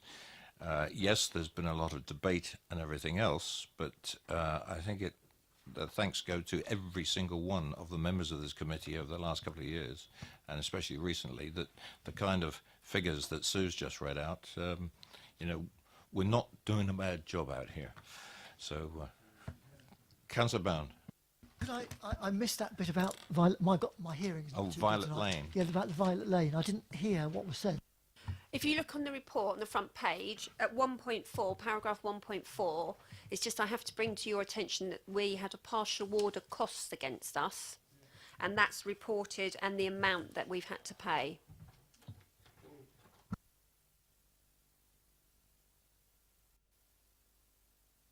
Right, any more comments on the report? Yes, Councillor Goodison. I'd only like to comment that the Piatt's Hill decision has persuaded me that miracles do sometimes happen.